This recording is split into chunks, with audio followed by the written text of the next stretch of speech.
আমি পুনর্জন্ম লাভ করে পিঁপড়ের ঢিবির একমাত্র পুরুষ পিঁপড়ে হয়ে গেলাম। প্রতিদিন একদল স্ত্রী পিঁপড়াকে খাবার জোগাতে বাধ্য করা হয়। ঠিক যখন আমি ভেবেছিলাম এই জীবন, যখন আমি একজন নির্মম বীজ রোপণকারী হওয়া ছাড়া আর কিছুই করতে পারি না, কিন্তু হঠাৎ করেই আমি জার্গ ওভারলর্ড সিস্টেমের সাথে আবদ্ধ হয়ে গেলাম। ক্রমাগত শত্রু হত্যা করার মাধ্যমে তুমি বিকশিত হতে পারো। আমি সঙ্গে সঙ্গে সোজা হয়ে দাঁড়ালাম। ঠিক যখন আমি টেবিল উল্টে ধর্মঘটে যাওয়ার উপক্রম করছিলাম, হঠাৎ পিঁপড়ের বাসার বাইরে থেকে একটা শব্দ এল, সব প্লাস্টার ঢেলে দিন। যতক্ষণ একটি পিঁপড়ের বাসার মডেল তৈরি করা যায়, আমাদের লাইভ স্ট্রিমটি অবশ্যই দারুণ জনপ্রিয় হবে। পরের সেকেন্ডে মাটির ফাটল বেয়ে সাদা প্লাস্টার গড়িয়ে পড়ছিল। পুরো পিঁপড়ের দলটা নিশ্চিহ্ন হয়ে যাওয়ার উপক্রম হয়েছিল। সিস্টেম নোটিফিকেশন টোন হঠাৎ বেজে উঠল। পোষক জীবটি বিলুপ্তির সংকটের সম্মুখীন বলে শনাক্ত করা হয়েছিল। সিস্টেমটি নতুন খেলোয়াড়দের একটি সার্ভাইভাল গিফট প্যাক বিতরণ করছে। পুরস্কার প্রাথমিক ফেরোমন কমান্ড, মানসিক শক্তি খরচ করে বাধ্যতামূলক নির্দেশাবলী জারি করুন। চারপাশের জার্গদেরকে হোস্টের আদেশ মানতে বাধ্য করুন। পুরস্কার 2 ভূতাত্ত্বিক অনুসন্ধান, 10 মিটার ব্যাসার্ধের মধ্যেকার ভূতাত্ত্বিক কাঠামো শনাক্ত করা যায়। মহাকাশ এবং জীবনরূপ। আমি সামনের হাতটা সজোরে ঘোরালাম। বিনা দ্বিধায় ভূতাত্ত্বিক অনুসন্ধান সক্রিয় করুন। এক মুহূর্তে আমার মনে একটি ত্রিমাত্রিক মানচিত্র। আমি সাথে সাথেই আমার বাম সামনের দিকে কেঁচোর সুড়ঙ্গটা দেখতে পেলাম। তারপর আমি আমার মানসিক শক্তিকে তার শেষ সীমায় ঠেলে দিলাম। শক্তিশালী ফেরোমন নিঃসরণ করুন। সকল সৈনিক পিঁপড়াকে প্রধান সড়কের সংযোগস্থল ত্যাগ করার নির্দেশ দিন। মাটির দেয়ালের দিকে খনন করুন। নির্দেশটি পাওয়ার সাথে সাথেই আমার সবচেয়ে কাছের বিশাল সৈনিক পিঁপড়েটি প্রথম আত্মসমর্পণ করেছিল। সে হঠাৎ ঘুরে মাটির দেয়ালটার দিকে ছুটে গেল। তার বিশাল যমজ কুমির দুটিকে ব্যবহার করে সে উন্মত্তের মতো ঘুরতে লাগল। তার নেতৃত্বে শত শত পুরুষ ও সৈনিক পিঁপড়াও মাটির দেয়ালটির দিকে ঝাঁক বেঁধে ছুটে গেল। আমি দ্রুত পাতলা হয়ে আসা মাটির দেয়ালটির দিকে একদৃষ্টে তাকিয়ে রইলাম। দ্রুততর একটা চাপা ধপাস শব্দ শোনা গেল। অবশেষে শক্ত মাটির দেয়ালটি সম্পূর্ণরূপে ভেদ করা হলো। বেঁচে থাকা পিঁপড়ারা, তারা কেঁচোর সুড়ঙ্গগুলোতে ছুটে গেল। ঠিক যখন পুরুষ পিঁপড়েদের শেষ দলটি চলে যাচ্ছিল, সাদা প্লাস্টারের কাদা কাদা ধসের মতো প্রবল বেগে বেরিয়ে এল। তারা যে পথ দিয়ে এসেছিল তা পুরোপুরি বন্ধ ছিল। দুর্যোগ থেকে বেঁচে যাওয়া পিঁপড়ারা ঘনগুচ্ছে একসাথে ভিড় করে। তারা স্বতঃস্ফূর্তভাবে মাঝখানে আমাকে ঘিরে ধরল। এটা তার নরম সুর দিয়ে আলতো করে আমার শরীর স্পর্শ করল। আমি সুযোগটা কাজে লাগিয়ে আমার সামনের পা দুটো তুললাম। সে বিশাল আরও শক্ত মাথাটায় হাত বোলাল, যেটা তোমারটার চেয়েও বেশি শক্ত ছিল। সাবাস। ঠিক তখনই সিস্টেম নোটিফিকেশনটা আবার আমার মনে বেজে উঠল। জরুরি মিশন সম্পন্ন হয়েছে। মিশনে নিখুঁত রেটিং দিলে 10টি ইভলিউশন পয়েন্ট পুরস্কার হিসেবে পাওয়া যায়। ব্যক্তিগত তথ্য প্যানেল এবং মৌলিক যুদ্ধ কমান্ডগুলো আনলক করুন। আমি প্যানেলটি খোলার জন্য আর অপেক্ষা করতে পারছিলাম না। তবে যখন শক্তি ছিল মাত্র 0.3, আমি অসহজভাবে আমার সুরগুলো স্পর্শ করলাম। একটি সাধারণ পুরুষ পিঁপড়ের প্রাথমিক পরিসংখ্যান আপনার জানা প্রয়োজন, কিন্তু আমার ক্ষেত্রে এটা এতটা কম কার্যকর কেন? আমি আমার কিছুটা টলমল করা বাবা মায়ের দিকে নিচে তাকালাম। এটা কি হতে পারে? এর কারণ হলো আমি আগে ওই রানী পিঁপড়েদের দলটার সাথে অনেক বেশি সময় কাটিয়েছিলাম। তবে যা আমাকে সান্ত্বনা দেয় তা হলো আমার মানসিক গুণাবলী সর্বোচ্চ 5, মানুষের জন্য আদর্শ মান মাত্র 3। এটি দেখায় আমি এটা পুরোপুরি নিয়ন্ত্রণ করতে পারি। আমার সামনে সুগঠিত অঙ্গপ্রত্যঙ্গযুক্ত পিঁপড়ের দলটি। আমি দম ফেলার আগেই সুড়ঙ্গের গভীর থেকে হঠাৎ একটি প্রচণ্ড কম্পন অনুভূত হলো। আমি সাথে সাথে সিস্টেম ম্যাপটি পরীক্ষা করলাম। একটি বিশাল লাল বিন্দু দ্রুত আমার দিকে এগিয়ে আসছিল। ওটা ছিল 20 সেন্টিমিটার লম্বা একটি কেঁচো। কিন্তু আমি ভয় পাইনি। এর পরিবর্তে এটি উত্তেজিতভাবে তার সুরগুলো নাড়াতে লাগল। একদম ঠিক। আমি ভাবছিলাম বিবর্তন পয়েন্টগুলো কিভাবে বরাদ্দ করতে হয়। তাহলে প্রথমে তোমাকে অনুশীলনের বিষয় হিসেবে ব্যবহার করব। পরের মুহূর্তেই তাদের সামনের মাটির দেয়ালটা হঠাৎ করে ফেটে গেল। একটি অংশ, একটি পুরো গোলাপি দেহ জোর করে ভেতরে ঢুকে পড়ল। দুর্গন্ধময় শ্যাওলাটা মাটিতে টপ টপ করে পড়ছিল। এই দৃশ্য দেখে কর্মী পিঁপড়েরা তৎক্ষণাৎ বিশৃঙ্খল হয়ে পড়ল। আমি তৎক্ষণাৎ একটি শক্তিশালী জোরালো হরমোনীয় নির্দেশ জারি করলাম। পুরো পিঁপড়ের দলের আতঙ্ক দমন করুন। সব পুরুষ পিঁপড়েরা দেয়াল ঘেঁষে সোজা হয়ে দাঁড়িয়েছিল। 20 সেন্টিমিটার পিছিয়ে যান এবং আদেশের জন্য অপেক্ষা করুন। পিঁপড়ের কলোনিটি সঙ্গে সঙ্গে 2 দিকে বিভক্ত হয়ে গেল। মধ্যবর্তী পথটি পরিষ্কার করা হয়েছিল। সেই বিশাল কেঁচো, মনে হচ্ছিল এটি অস্বাভাবিক বড় আকারটি টের পেয়েছিল। তার শরীরটা এক মুহূর্তের জন্য থেমে গেল। আমি তার ছটফট করতে থাকা শরীরটার দিকে একদৃষ্টে তাকিয়ে রইলাম। আমার পূর্বজন্মের জৈবিক জ্ঞানের উপর ভিত্তি করে তার দৃষ্টি সুনির্দিষ্টভাবে তার 16তম পয়েন্টের উপর নিবদ্ধ ছিল। সকল সৈনিক পিঁপড়া লক্ষ্যবস্তুকে আক্রমণ করে। তার শরীরের মাঝখান থেকে নিচের অংশ পর্যন্ত কামড়ে চিরে দেওয়া হয়েছিল। বিশাল সৈনিক পিঁপড়ারা আদেশ পেয়ে বাহু মেলে সামনের দিকে ছুটে গেল। ধারালো কুমিরটা কেঁচোটার শরীরে সজোরে কাম বসাল। কেঁচোটার বিশাল দেহটা প্রচণ্ডভাবে মোচড়াতে শুরু করল। সময়মতো সরে যেতে না পারায় কয়েকটি পুরুষ পিঁপড়াকে সজোরে ছিটকে দূরে ফেলে দেওয়া হলো। এটি মাটির দেয়ালে আঘাত করে নীরব হয়ে গেল। হতাহতের ঘটনা সত্ত্বেও কিন্তু আমার প্রবল চাপে আরও বেশি সৈনিক পিঁপড়ে ছিল। সে তবুও সেটার উপর ঝাঁপিয়ে পড়ল। তারা তাদের লক্ষ্যস্থলে অটল রইল। কেঁচোটা যতই গড়াগড়ি করুক না কেন সে কিছুতেই ছাড়ছিল না। সৈনিক পিঁপড়েদের উন্মত্ত ছিঁড়ে ফেলার নিচে কেঁচোর দেহ অবশেষে একটি প্রচণ্ড খিঁচুনি হলো। হঠাৎ তার শরীরের নিচের অংশ নিস্তেজ হয়ে গেল এবং সে মাটিতে লুটিয়ে পড়ল। আমি সুযোগটি কাজে লাগালাম। সে হঠাৎ করে সামনে ছুটে গেল। শুরুতেই এক কাম দিন। এটি সেই নাজুক স্নায়ুগ্রন্থিটিকে পুরোপুরি চূর্ণ করে দিয়েছিল। কেঁচোটার বিশাল দেহটা হঠাৎ লাথি মারল। তারপর এটা পুরোপুরি ছটফট করা বন্ধ করে দিল। সিস্টেম প্যানেলটি সময়মতো নির্দেশাবলী প্রদর্শন করবে। উপস্থাপক, একটি দ্বিস্তরের কেঁচো মারার জন্য আপনাকে অভিনন্দন। 15 বিবর্তন পয়েন্ট অর্জন করুন। বর্তমান মোট পয়েন্ট 25। শোষণযোগ্য উচ্চশক্তি সম্পন্ন জৈব কলা শনাক্ত করা হয়েছে। গ্রহণ করবেন। প্রাথমিক পুনর্জন্ম জিনের সংমিশ্রণ রাত 8টায় শেষ হবে। আমি আমার সামনের পাতুলে নিশ্চিত করার জন্য টোকা দিলাম। এক জ্বলন্ত শক্তি। এটি মুহূর্তের মধ্যে পেট থেকে সারা শরীরে ছড়িয়ে পড়ল। আমি কষ্ট করে আমার 6টা পা গুটিয়ে নিলাম। সে মাটিতে একপাশে কাত হয়ে শুয়ে হাঁপাচ্ছিল। আশেপাশের পিঁপড়ারা, তারা স্বতঃস্ফূর্তভাবে একটি ঘনবদ্ধ ভিত তৈরি করল। সবগুলো সুরই আমার অবস্থানের দিকে নির্দেশ করছিল। আমি জানি না কতটা সময় কেটে গেছে। অবশেষে জ্বালাভাবটা কমে গেল। যখন আমি আবার উঠে দাঁড়ালাম, একটি আশ্চর্যজনক আবিষ্কার। আমার শরীরের আকার নাটকীয়ভাবে বেড়ে গেছে। একসময়ের নরম উদরটি একটি শক্ত খোলে রূপান্তরিত হয়েছে। এমনকি বর কুমিরটাও এক জোড়া কাচির মতো। সিস্টেম প্যানেলটি পুনরায় আপডেট করা হয়েছে এবং ডেটার বিবর্তন সম্পন্ন হয়েছে। শক্তি 1.2, গতি 1, প্রতিরক্ষা 0.7, স্পিরিট 5.3 আনলক করা হয়েছে। নিষ্ক্রিয় দক্ষতা প্রাথমিক পুনর্জন্ম। আমি একটি কেচোর বিশাল মৃতদেহের উপর পা দিয়েছিলাম, একটি দলের দিকে নিচে তাকিয়ে। তাদের সবাই, দৈত্যটির মৃতদেহ টুকরো টুকরো করে কেটে খাদ্য মজুদ হিসেবে নিয়ে যাও। কর্মী পিঁপড়েরা তৎক্ষণাৎ মাংসটা টুকরো টুকরো করে কাটতে শুরু করল। আর আমিও নিষ্ক্রিয় ছিলাম না। নিরাপত্তার গতিপথ নিয়ন্ত্রণের জন্য ভূতাত্ত্বিক অনুসন্ধান সক্ষমতা ব্যবহার করা হয়। ঠিক যখন দলটি সুশৃঙ্খলভাবে এগিয়ে যাচ্ছিল, ভূতাত্ত্বিক অনুসন্ধান মানচিত্র, হঠাৎ একটি দ্রুতগামী প্রজাপতি দেখা গেল। এটা সামনের পথের শীর্ষে ওত পেতে আছে। আমি সতর্ক করার আগেই অন্ধকারে হঠাৎ কাঁটাযুক্ত কয়েকটি মোটা বর্ষার ফলা বেরিয়ে এল। এটি মুহূর্তের মধ্যে দুটি পথপ্রদর্শক কর্মী পিঁপড়ের শরীর ভেদ করে গেল। আমি ভালোভাবে তাকালাম। সেটা আসলে একটা বাড়িওয়ালাটা একজন প্রাপ্তবয়স্কের মুঠোর সমান বড় ছিল। অন্ধকারে চোখগুলো লাল হয়ে জ্বলে উঠল। যদিও আমার বর্তমান অসীম শক্তিও এই মাক্সার কাছে কিছুই না, কিন্তু আমার উন্নত মানসিক শক্তির জন্য ধন্যবাদ। এবং পিঁপড়ের কলোনির সমন্বয় যুদ্ধ করার চেষ্টা করা সম্পূর্ণ সম্ভব। তাই আমি তৎক্ষণাৎ তীব্র পরিমাণে যুদ্ধ ফেরোমন নিঃসরণ করলাম। পরের মুহূর্তেই সব কর্মী পিঁপড়ারা একটি পাখার মতো আকৃতি তৈরি করে মাটির শূকরটিকে ঘিরে ফেল। এই দৃশ্য দেখে শূকরটা তৎক্ষণাৎ চিৎকার করে উঠল। এর 8টি লম্বা পা ছিল এবং এটি হঠাৎ আমার উপর ঝাঁপিয়ে পড়ল। আমি তার গতিবিধি নিখুঁতভাবে অনুমান করেছিলাম। আমি হঠাৎ আমার পেছনের পা দিয়ে শক্তি প্রয়োগ করলাম। পুরো শরীরটা স্প্রিংয়ের মতো লাফিয়ে উঠল। এটি শুধু তার মারাত্মক আক্রমণই সহজে এড়াল না, সেও তার পাশে আরও কাছে সরে এল। এদিকে কাছাকাছি থাকা সৈনিক পিঁপড়েরা সুযোগটার দুর্বল জায়গায় নির্মমভাবে ঠোকর দিচ্ছিল। আক্রান্ত বুনো সুযোগটি প্রচণ্ডভাবে ছটফট করতে শুরু করল। অপরিমেয় শক্তি। বেশ কয়েকটি সৈনিক পিঁপড়াকে দ্রুত মাটিতে ফেলে দেওয়া হলো। কিন্তু এই ক্ষণিকের সংযমই আমার জন্য যথেষ্ট। আমি আমার পাশের মাটির দেয়ালটি ব্যবহার করেছি। একটি আকস্মিক পাল্টা আক্রমণ। এটা ঠিক শূকরটার পিঠে গিয়ে পড়ল। সরাসরি তার মাথা লক্ষ্য করুন। বুক এবং পেটের মধ্যে দুর্বল সংযোগস্থল। সে জোরে কামড় দিল।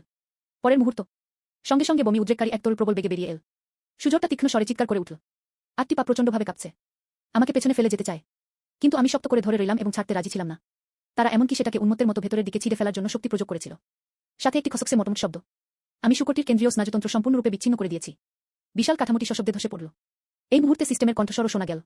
অভিনন্দন উপস্থাপক, এডিট করা শূকরটিকে মেরে ফেলার জন্য 18টি বিবর্তন পয়েন্ট অর্জন করুন। বর্তমান মোট পয়েন্ট 23। ফসল কাটার বিজ্ঞপ্তি শুনে আমি সন্তুষ্টির সাথে কুমিরটির গায়ে লেগে থাকা অবশিষ্ট তলটুকু ঝেড়ে ফেললাম। এই মাকসাটা টুকরো টুকরো করে কেটে তোমার সাথে নিয়ে যাও। পূর্ব অভিজ্ঞতার ভিত্তিতে শ্রমিক পিঁপড়েরা দক্ষতার সাথে তাদের নতুন পাওয়া শিকার ভাঙতে শুরু করল। এরপর আমাদের দল এলাকাটির আরও গভীরে অগ্রসর হতে থাকল। 2 ঘণ্টা পরে একটি প্রশস্ত এবং লুকানো ভূগর্ভস্থ পথ। অবশেষে এটি খোলা হলো। আমি পিঁপড়ের দলটিকে ভেতরে নিয়ে গেলাম। এইমাত্র এই নতুন জায়গা পা রাখলাম। আমি সাথে সাথেই বুঝতে পারলাম যে কিছু একটা ঠিক নেই। দেখা গেল যে একদল পিঁপড়ে আগে থেকে এখানে আস্তানা গেড়েছিল। কোনায় মাংসের বেশ কয়েকটি টুকরো স্তূপ করে রাখা ছিল। কেন্দ্রে কয়েক ডজন পুরুষ ও সৈনিক পিঁপড়া ভিড় করেছিল এবং তাদের মূল অবস্থানে এর উপর একটি বড় পুরুষ পিঁপড়ে শুয়েছিল। এছাড়াও তাকে ঘিরে 9টি উচ্চ পদমর্যাদার প্রাণী ছিল। একটি স্থূলকায় উদরযুক্ত স্ত্রী পিঁপড়া। পুরুষ পিঁপড়াটি আমাকে আবিষ্কার করার পর কোনো সৌজন্যতা ছাড়াই এটি একটি আক্রমণাত্মক স্বল্প মাত্রার ফেরোমন নির্গত করেছিল। এই দেখে আমি তাচ্ছিলের হাসি হাসলাম। ইম ভিভো। মুহূর্তের মধ্যে অত্যন্ত পীড়াদায়ক ও উচ্চচাপযুক্ত তথ্যের একটি স্রোত ফেটে পড়ল। পুরুষ পিঁপড়াটি চরম শ্রেণীগত নিপীড়ন অনুভব করেছিল। ঘটনাস্থলেই জমে গেল। আমি পুরুষ পিঁপড়াটিকে কোনো প্রতিক্রিয়া দেখানোর সুযোগই দিইনি। পেছনের পায়ে হঠাৎ প্রচণ্ড শক্তি প্রয়োগ করে সেটি সোজা সামনের দিকে ঝাঁপিয়ে পড়ল। কুমিরটা তার ঘাট শক্ত করে ধরেছিল। একটা মৃদু ছপছপ শব্দ হলো। আমি এক মুহূর্তে তার খুলিটা কামড়ে ছিঁড়ে ফেললাম। সবুজ তরল ছিটকে বেরিয়ে এল। তার বিশাল দেহটা কয়েকবার কেঁপে উঠল। তখন একেবারেই কোনো নড়াচড়া ছিল না। পর মুহূর্তে সিস্টেম প্যানেলে সোনালী রঙের একটি লেখা ভেসে উঠল। একই ধরনের প্রতিযোগীদের সফলভাবে নির্মূল করা হয়েছে। 1 বিবর্তন পয়েন্ট অর্জন করুন। এটা দেখে আমি সঙ্গে সঙ্গে ব্যাপারটা বুঝে গেলাম। মনে হচ্ছে আমাকে নিজের চেয়েও শক্তিশালী কাউকে হত্যা করতে হবে। শুধুমাত্র অনেক বেশি শক্তিশালী প্রজাতিগুলোই উচ্চতর বিবর্তন পয়েন্ট অর্জন করতে পারে। এখন আমাদের একটি নতুন লক্ষ্য আছে। আপনি নিজের ক্যাম্প স্থাপন করে শুরু করতে পারেন। সর্বোপরি এই নিষ্ঠুর পাতাল জগতে প্রধান কাজ হলো যত দ্রুত সম্ভব মাতৃভাষাটি তৈরি করা। তবেই তারা অন্যান্য প্রাণীদের আক্রমণ আরও ভালোভাবে প্রতিহত করতে পারবে। তাই আমি তৎক্ষণাৎ একটি সুনির্দিষ্ট ফেরোমন নির্দেশ প্রেরণ করলাম। এই খালি জমিটিকে পুনরায় 3টি প্রধান এলাকায় বিভক্ত করা হয়েছিল। বাইরের এলাকাটি হলো শস্য সংরক্ষণের স্থান। মাঝের এলাকাটি হলো শিশু পরিচর্যা কেন্দ্র। সবচেয়ে নিরাপদ এলাকা হলো বাসার মূল কেন্দ্রস্থল। আদেশ জারি করার মুহূর্তে পুরো পিঁপড়ের কলোনিটা একটা অত্যাধুনিক যন্ত্রের মতো। এটা চালু করুন। কর্মী পিঁপড়েরা ছোট ছোট দ্রুত পদক্ষেপে জায়গাটা পরিষ্কার করে ফেল। সৈনিক পিঁপড়েরা নিখুঁতভাবে একযোগে ছড়িয়ে পড়ল। আমার ফেরোমনের প্রভাবে পিঁপড়াদের রানীরা দক্ষতার সাথে ডিম পাড়া শুরু করেছে। যতক্ষণ আমরা সুক্তিকাল থেকে বেঁচে থাকি, তখন আমি সম্পূর্ণ আমার নিজের একটি সেনাবাহিনী গঠন করতে পারব। মাতৃভাষা তৈরির 3য় দিন পর অবশেষে প্রথম ধাপের ডিমগুলো ফুটেছে। প্রায় 1টি মোটাসোটা সাদা লার্ভা। তারা মোচড়াতে মোচড়াতে খাবার খুঁজছিল। আমি খালি শস্য ভাণ্ডারটির দিকে ফিরলাম। মাংসের অবশিষ্ট টুকরোগুলো বর্জর 2 দিন টিকবে। সম্প্রতি কর্মী পিঁপড়ারা আগের চেয়ে অনেক কম খাবার নিয়ে আসছে। খাবার কিছু খুঁজতে আমাদের আরও গভীরে যেতে হবে। ঠিক যখন আমি আমার পরবর্তী খাদ্য সংগ্রহের কৌশল পরিকল্পনা করছিলাম, পিঁপড়ের বাসার উপর থেকে হঠাৎ পরপর কয়েকটি চাপা পথ ভেসে এল। গতবার আমরা অনেকক্ষণ ধরে খুঁজেও পিঁপড়ের বাসাটা খুঁজে পাইনি। এর ফলে লাইভ স্ট্রিমে দর্শকের সংখ্যা অর্ধেক হয়ে যায়। এবার আমাকে অবশ্যই কিছু নতুন পোকামাকড়ের নমুনা সংগ্রহ করতে হবে, নইলে এমনকি শীর্ষস্থানীয় ভক্ত পালিয়ে যেত। এই বাক্যটি শুনে আমি সঙ্গে সঙ্গেই চিনতে পারলাম। এই শব্দ। ওরা ছিল গতবারে সেই দুজন, যে লোকটি পিঁপড়ের বাসা দিয়ে একটি মডেল বানাতে চেয়েছিল। আমি ঠান্ডা মাথায় আমার শুটগুলো নাড়ালাম। ঠিক সময়ে। চলো পুরনো ও নতুন সব শত্রুতা নিষ্পত্তি করি। এবার আমি তোমাকে অনেক কষ্ট দেব। আমি সাথে সাথে ভূতাত্ত্বিক জরিপের স্ক্যানটিতে জুম করলাম। শীঘ্রই উত্তর পূর্ব দিকে 8 মিটারে একটি কমলা সংকেত দেখা গেল। ওটা ছিল সি লেভেলের একটি ছোট শক্তি। এর সবচেয়ে উল্লেখযোগ্য বৈশিষ্ট্য হলো শক্তিশালী বিষাক্ত পদার্থ নির্গমন করার ক্ষমতা। আমি উত্তেজনায় দুবার মাথায় ধাক্কা খেলাম। এটা তো স্বর্গ থেকে পাওয়া এক উপহার। ধার করা ছুরি দিয়ে কাউকে হত্যা করার জন্য এটা একটা উপযুক্ত সুযোগ। তাই আমি প্রচুর পরিমাণে ফেরোমন নিঃসরণ করলাম। সৈন্যদের গণনা শুরু করুন। তোমরা 13 জন আমার সাথে এসো। বাকি রক্ষীরা। নির্দেশ পেয়ে পিঁপড়েরা দ্রুত আমাকে অনুসরণ করল। পথ ধরে উপরের দিকে ওঠা। শীঘ্রই আমরা মাটিতে ক্ষীণ আলো দেখতে পেলাম। দুজন মানুষ একটি পাথরের ফলকের পাশে উবু হয়ে বসেছিল। দস্তানা পরা একজন ব্যক্তি। একটি প্লাস্টিকের বাক্সে একটি গোবরে পোকা রাখুন। আমার পাশে ফোন হাতে থাকা ব্যক্তিটি ক্যামেরাটা নাড়িয়ে দিল। এই নখের আকৃতির জিনিসটি ভালো অবস্থায় আছে। যদি আমি এটা ফিরিয়ে নিয়ে একটি নমুনা তৈরি করি, তাহলে আমি তা অন্তত 3,000 ইউয়ানে বিক্রি করতে পারব। দস্তানা পরা ব্যক্তিটি বাক্সটি বন্ধ করল। এখনই তাকে মেরে ফেলবেন না। খোসা ছাড়ানোর পর ওষুধি দ্রবণে ভিজিয়ে রাখুন। ক্যামেরার সামনে জীবন্ত পোকামাকড় ব্যবচ্ছেদ করলে তা আরও বেশি সাড়া ফেলে। একথা শুনে আমি উত্তেজনায় আমার শুটগুলো নাড়ালাম। জীবন্ত পোকামাকড় খাদ্যের একটি চমৎকার উৎস। মনে হচ্ছে এবার আমরা শুধু প্রতিশোধই নিতে পারব না, আমিও প্রচুর পরিমাণে বিবর্তন পয়েন্ট পেতে পারি। একটি সুস্পষ্ট লক্ষ্য থাকার পর আমি অবিলম্বে দলকে দিক পরিবর্তন করতে নেতৃত্ব দিলাম। অগভীর মাটি বরাবর সরাসরি নিম্নস্তরের কেন্দ্র অবস্থানের দিকে যাওয়া হচ্ছে। যখন আমি সত্যটির ঠিক নিচে থামলাম, মানুষ দুজন আমাদের থেকে 2 মিটারেরও কম দূরত্বে ছিল। আমি দ্রুত পুরুষ পিঁপড়েদের নির্দেশ দিলাম, কেন্নর পেটের নিচের অংশ পর্যন্ত উপরের দিকে খুঁড়ুন। এর খোলস কখনো স্পর্শ করবে না। 10টি পুরুষ পিঁপড়ে দ্রুত 2টি দলে বিভক্ত হয়ে কামড়াতে শুরু করল। যখন তারা খনন করছিল, আমি 3টি সৈনিক পিঁপড়ে এনেছি। এটি নিঃশব্দে অপর পাশের মাটি ফুটে বেরিয়ে এল। মানুষ দুজন ঝুঁকে মাটি খুঁড়ছিল। তাদের পায়ের তলার নড়াচড়া সম্পর্কে তারা সম্পূর্ণ অসচেতন ছিল। আমি সন্তর্পণে হামাগুড়ি দিয়ে এক টুকরো পচা কাঠের কিনারায় গেলাম। ঠিক সময়ে কেন্নর লেজটা দেখা গেল। গাঢ় লাল খোলসের একটি অংশ উন্মুক্ত ছিল। একই সময়ে অবশেষে ভূগর্ভস্থ পথটি খনন করা হয়েছে। কেন্নর নিচের মাটি। কেবল মাটির দেয়ালের একটি পাতলা স্তর অবশিষ্ট ছিল, যা ঝিঙি পোকার ডানার মতোই সরু। এই দৃশ্য দেখে আমি বিনা দ্বিধায় আমার যুদ্ধ সংকেত নিঃসরণ করলাম। তার লেজ কামড় দিয়ে দৌড়ে পালানো। 3টি সৈনিক পিঁপড়ে তৎক্ষণাৎ কেন্নর লেজের অংশে কামড় বসিয়ে দিল। তীব্র যন্ত্রণার অধীনে কেন্নটা হঠাৎ তার 8 মিটার লম্বা শরীরটা সোজা করল। এটা পচা কাঠের নিচ থেকে পাগলের মতো লাফিয়ে বেরিয়ে এল। বিশৃঙ্খলার মাঝে সে মানুষটির প্যান্টের পায়ের ফাঁকে তার মাথাটা গলিয়ে দিল। শরীরে কোনো বহিরাগত বস্তু প্রবেশ করার অনুভূতি। লোকটি হঠাৎ লাফিয়ে উঠল। কিছু একটা ভেতরে ঢুকে পড়ল। এটা তো দারুণ। আরে, সে পাগলের মতো তার ডান পা নাড়ালো। জিনিসগুলো বের করে দেওয়ার চেষ্টা করা হচ্ছে। একটা চাপা ফাটলের শব্দ হলো। অবশেষে সে গাঢ় লাল বিষাক্ত পোকাটা পেল। এটা গাছের গুড়ির উপর উড়ে গেল। তবে যেইমাত্র সে স্বস্তির নিঃশ্বাস ফেল, হঠাৎ আমার গোড়ালির ভেতরের অংশটা খেয়াল করলাম। আরও 2টি গাঢ় লাল রক্তের দাগ। সে তার গোড়ালিটা শক্ত করে চেপে ধরল। এত ব্যথা করছে যে মনে হচ্ছে পাটা ভেঙে যাবে। দেখা যাক এটা কি। আরেকজন তার ফোন ফেলে দিল। ক্ষতটি পরীক্ষা করতে ছুটে গেল। মাটিতে পোকামাকড়গুলো দেখে আমি আটকে উঠলাম। শালা, এটা তো একটা সেরা মানের কেন্ন। যদি এটি অত্যন্ত বিষাক্ত হয়, তাহলে লাইভ স্ট্রিম বন্ধ করুন। তাড়াতাড়ি হাসপাতালে যান। দংশিত লোকটি তার সঙ্গীর কাজ শক্ত করে ধরেছিল। তারা দুজন হামাগুড়ি দিয়ে জঙ্গল থেকে বেরিয়ে এল। মানুষ যে সম্পূর্ণরূপে অনেক দূরে চলে গেছে তা নিশ্চিত করার পর আমি পচা কাঠটার পেছন থেকে ধীরে ধীরে হামাগুড়ি দিয়ে বেরিয়ে এলাম। সে সোজা তাদের ফেলে দেওয়া ব্যাকপ্যাকগুলোর দিকে হেঁটে গেল। চলো এই লুটের মালের হিসাব মেলানো শুরু করা যাক। ঘাসের উপর 6টি স্বচ্ছ প্লাস্টিকের বালতি ছড়িয়ে ছিটিয়েছিল।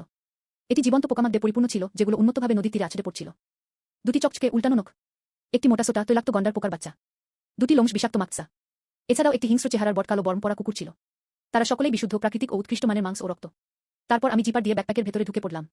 এটি চাপ দেওয়া বিস্কুট, শুকনো গরুর মাংসের ঝুড়ি এবং শক্ত ক্যান্ডি দিয়ে ভরা ছিল। এই উচ্চ ক্যালোরিযুক্ত খাবারগুলি পুরো পিঁপড়ের দলকে 1 সপ্তাহ খাওয়ানোর জন্য যথেষ্ট। কিন্তু পোকামাকড়গুলোকে দেখে আমার আরও বেশি ঈর্ষা হচ্ছিল। কারণ তাদেরকে অনেক দিন ধরে প্লাস্টিকের বাক্সে আটকে রাখা হয়েছিল। মূলত কোনো যুদ্ধ করার ক্ষমতা নেই। তাই আমি অবিলম্বে আমার সৈন্যদের নিয়ে আক্রমণ শুরু করলাম। কয়েকটি আঘাতেই যুদ্ধটা শেষ হয়ে গেল। শেষ শিকারটি পড়ে যাওয়ার সাথে সাথে সিস্টেম নোটিফিকেশন সাউন্ড।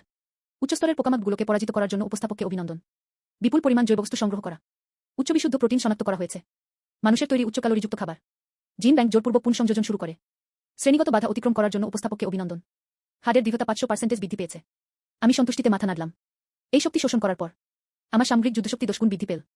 তারপর আমি অবশিষ্ট উৎকৃষ্ট মানের মাংস ও রক্তের দিকে তাকালাম। হঠাৎ আমার মাথায় একটা চিন্তা এলো। যদি এই অত্যন্ত পুষ্টিকর শিকার অন্যান্য পিঁপড়াদের মধ্যে বিতরণ করা হয়েছে, এটা কি তাদের আরও শক্তিশালী হতে অনুপ্রাণিত করতে পারে? এই ধারণাটি পরীক্ষা করতে আমি বিশেষভাবে সবচেয়ে মোটা গন্ডার পোকার লার্ভাটি বেছে নিয়েছিলাম। মাংসের সবচেয়ে মূল্যবান টুকরো। এটা আমার পাশের একটি সৈনিক পিঁপড়াকে দেওয়া হয়েছিল। বরফ পিঁপড়াটি তার উপচে পড়া মুখে লার্ভাটির মাংস ও রক্ত গোগ্রাসে গিলে ফেল। তার শরীরটা সামান্য কাঁপতে শুরু করল। এর কিছুক্ষণ পরেই এর আকার 200 বৃদ্ধি পেয়েছে। মূলত গাঢ় লাল খোলস। এটিতে একটি কঠিন ধাতব কজ্জলও বিকশিত হয়েছিল। এটা দেখে আমি আনন্দের সাথে আমার ছোট্ট থাবাটা নাড়ালাম। দারুণ তো, এটা আসলেই কাজ করেছে। মনে হচ্ছে পিঁপড়ে জাতির উত্থান আসন্ন। তারপর সন্তুষ্ট হয়ে আমি সরানোর নির্দেশটি ছেড়ে দিলাম। সবকিছু ফিরিয়ে আনুন। কোনো অবশিষ্টাংশ থাকে না। পূর্ণ বোঝা নিয়ে ফিরছি। বাসায় ফেরার পর কর্মী পিঁপড়ারা ইতিমধ্যে খাদ্য ভাণ্ডারটি কানায় কানায় ভরে ফেলেছে। এমনকি করিডোরে কুকির গুঁড়োও জমেছিল। এই বিপুল পারিবারিক সম্পদের দিকে তাকিয়ে আমি সন্তুষ্টির সাথে আমার আরও মোটা সামনের পা দুটো খসলাম। এই দফার খাবার দিয়ে পিঁপড়ের দলকে 10 দিন খাওয়ানো যাবে। 10 দিন পর মিউটেশনের সংখ্যা দ্বিগুণ হতে পারে। তাহলে অচিরেই আমি এই পাতালপুরি শাসন করব। আমি বিশ্রাম নেওয়ার জন্য মূল এলাকায় ফিরে যেতে সবেমাত্র ঘুরেছিলাম। ভূতাত্ত্বিক অনুসন্ধান ব্যবস্থাটি হঠাৎ একটি নতুন সংকেত শনাক্ত করেছে। বাসাটির ঠিক 10 মিটার নিচে একটি বিশাল লাল সংকেত দেখা দিল এবং এটি ধীরে ধীরে উপরের দিকে উঠছে। আমি ভালোভাবে তাকালাম। এটি এমন একটি প্রাণী যার পেটে 8টি অঙ্গ রয়েছে। লেজে নিউরোটক্সিন গ্রন্থি সহ মরুভূমি। রোমাঞ্চকর। আমি শনাক্তকরণ পর্দার উপর আলোর বিন্দুটির দিকে একদৃষ্টে তাকিয়ে রইলাম। তাকে বাসাটির তলদেশ থেকে 6 মিটারেরও কম দূরত্বে পাওয়া গিয়েছিল। আমি শক্ত পাথরের দেয়ালে টোকা দিলাম। তার পাশে থাকা বিবর্তিত সৈনিক পিঁপড়েদের দিকে ঘুরে তাকিয়ে এই জিনিসটা ফাটলগুলো বেয়ে নিচের স্তরগুলোর দিকে সরে যাচ্ছে।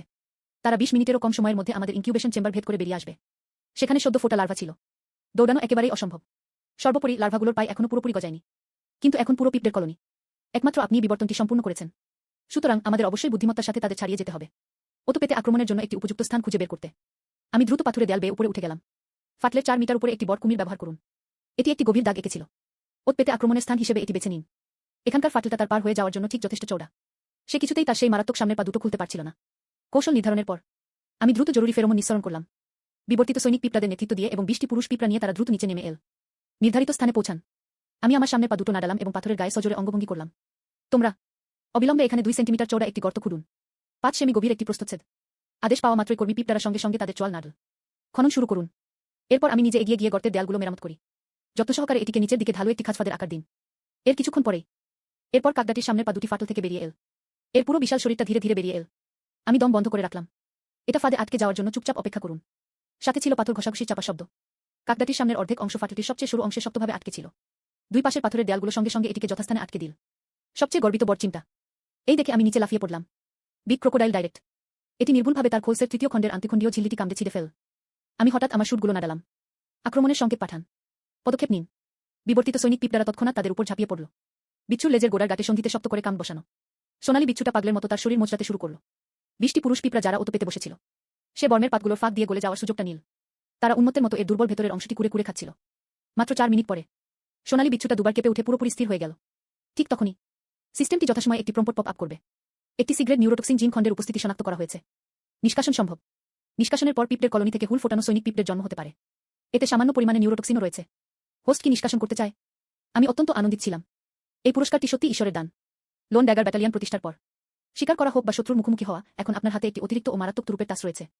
তাই আমি কোনো দ্বিধা ছাড়াই কনফার্মে ক্লিক করলাম। পরের সেকেন্ডে ইনকিউবেশন চেম্বারের গভীর থেকে দ্রুত কিচিরমিচিরের একটানা শব্দ ভেসে আসছিল। মূলত সাদা ও নরম লার্ভার ত্বক দ্রুত শক্ত হয়ে গেল। এটিও গভীর নীল আভায় ঝলমল করছিল। তাদের লেজ থেকে একটি ধারালো কাটা গুজিয়েছিল। মারাত্মক বিষহীনভাবে চুইয়ে বের হচ্ছিল।